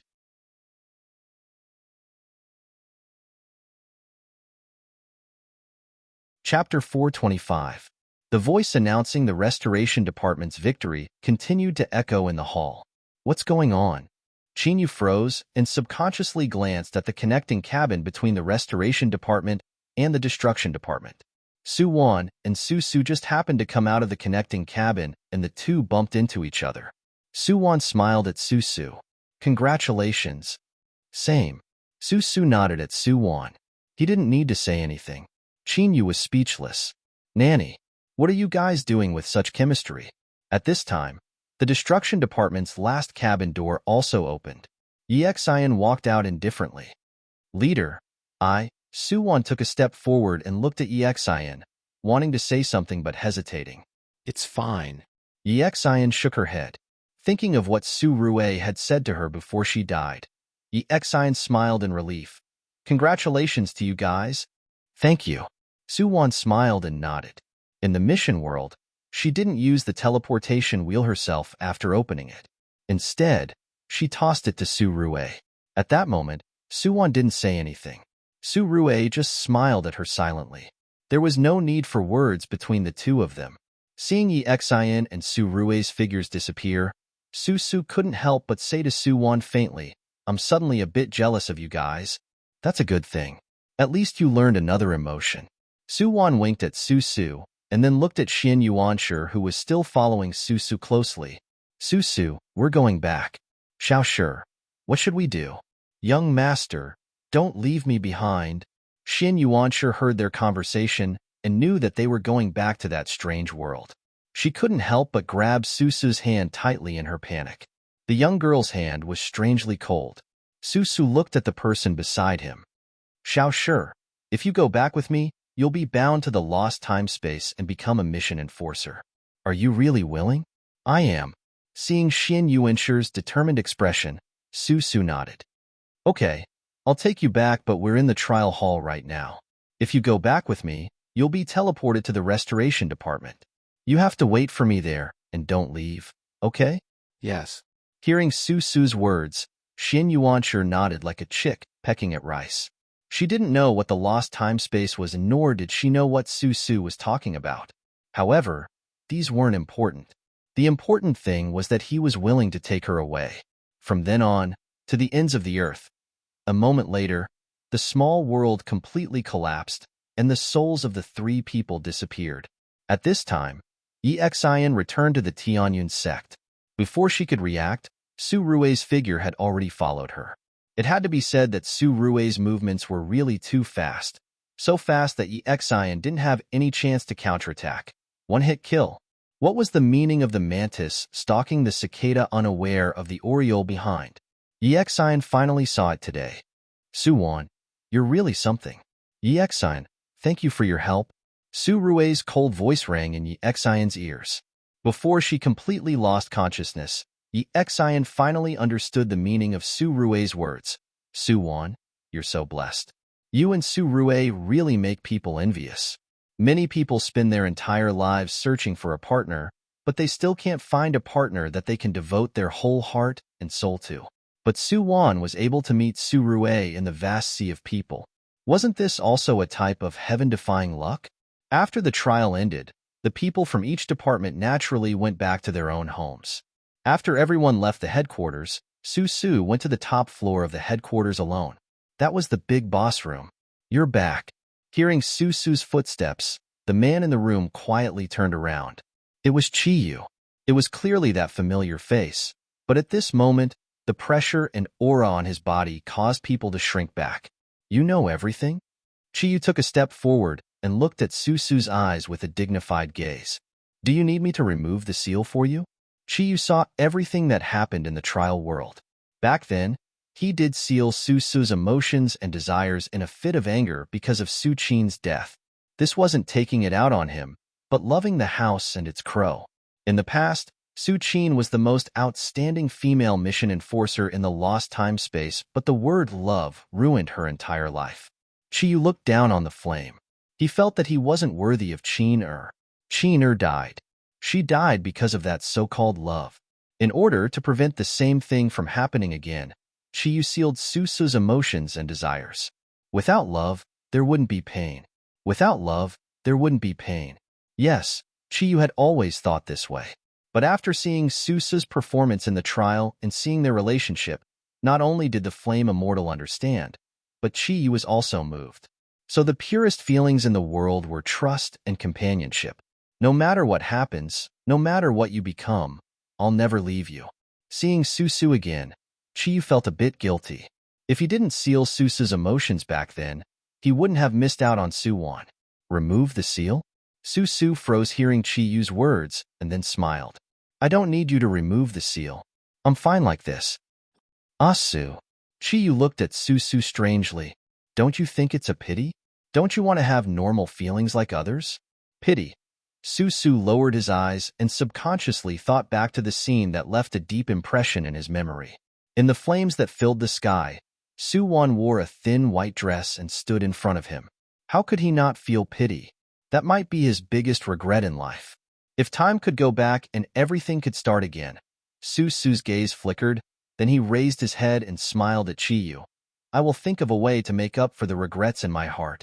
As for the seal, I believe that if the time is right, the seal will break by itself. There would always be a feeling that could break through everything."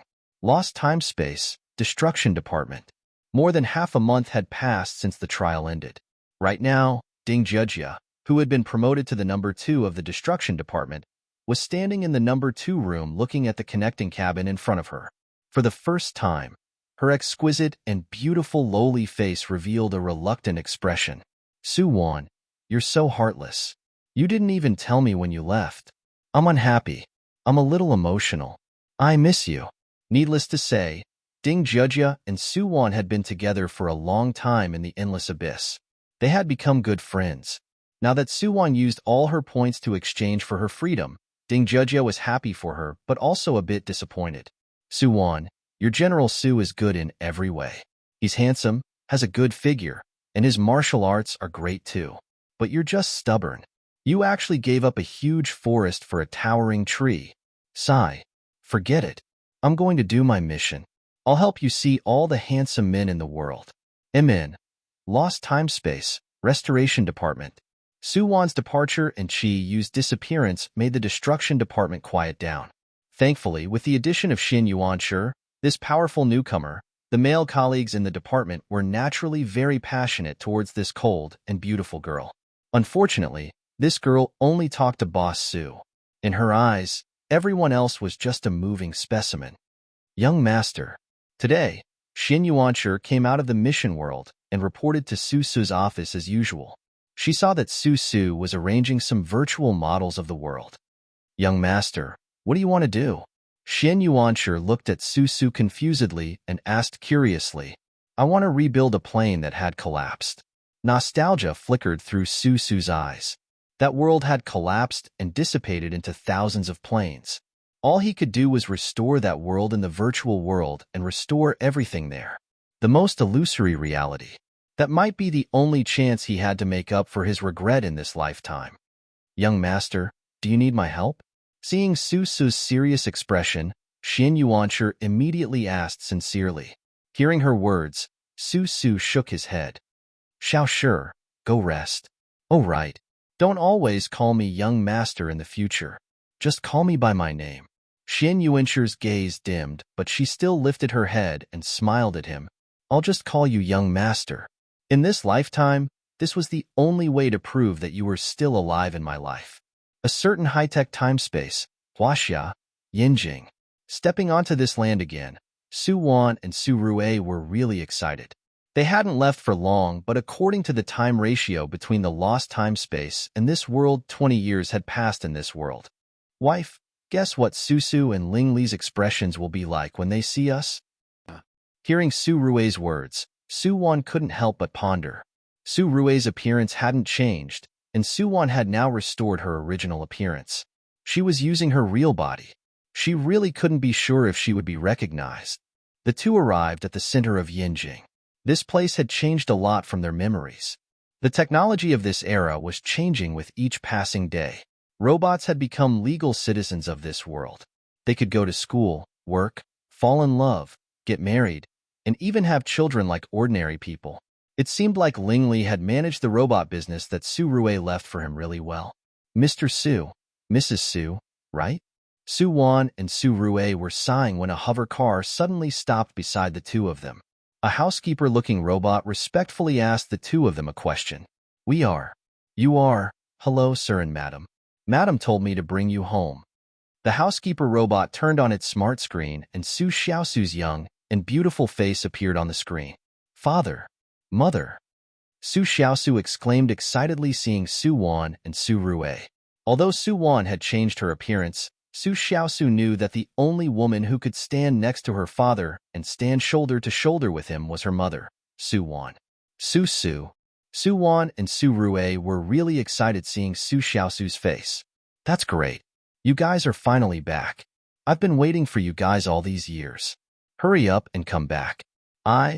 Before Su Xiaosu could finish, the screen turned into a snowflake. Sir and madam, don't be nervous.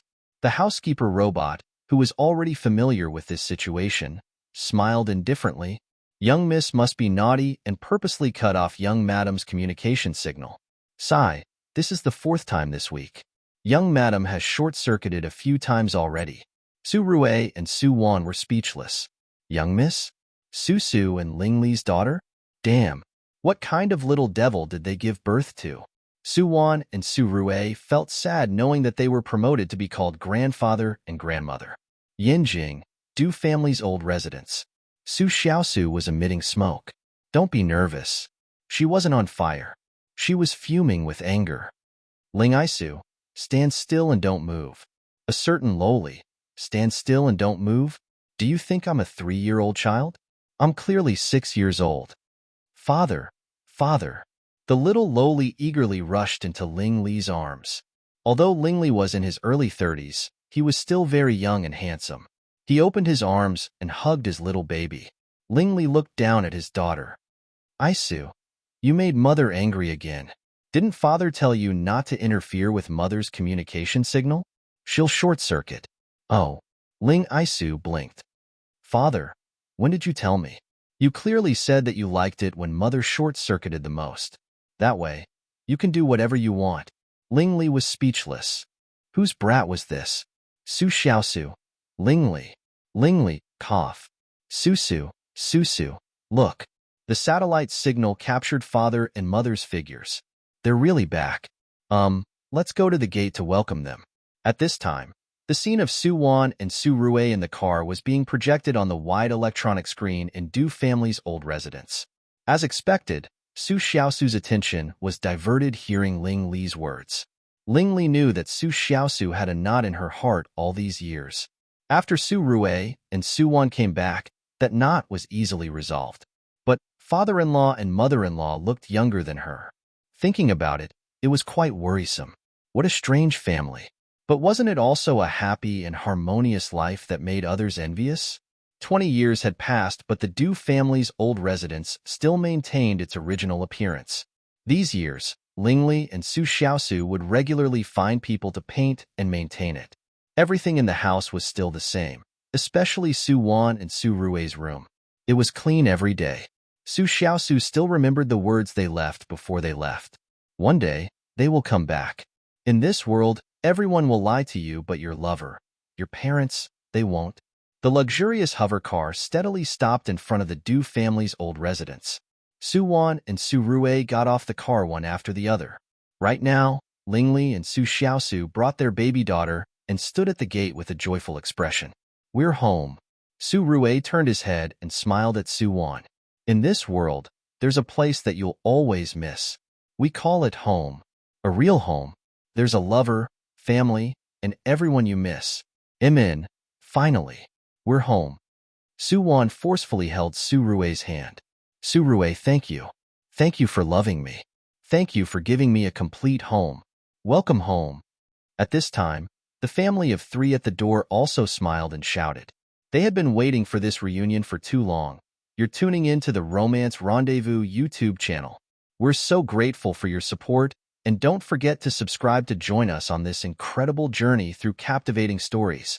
Your generosity through donations truly makes a world of difference, as it's the primary source of revenue that allows me to expand and enhance this channel for you.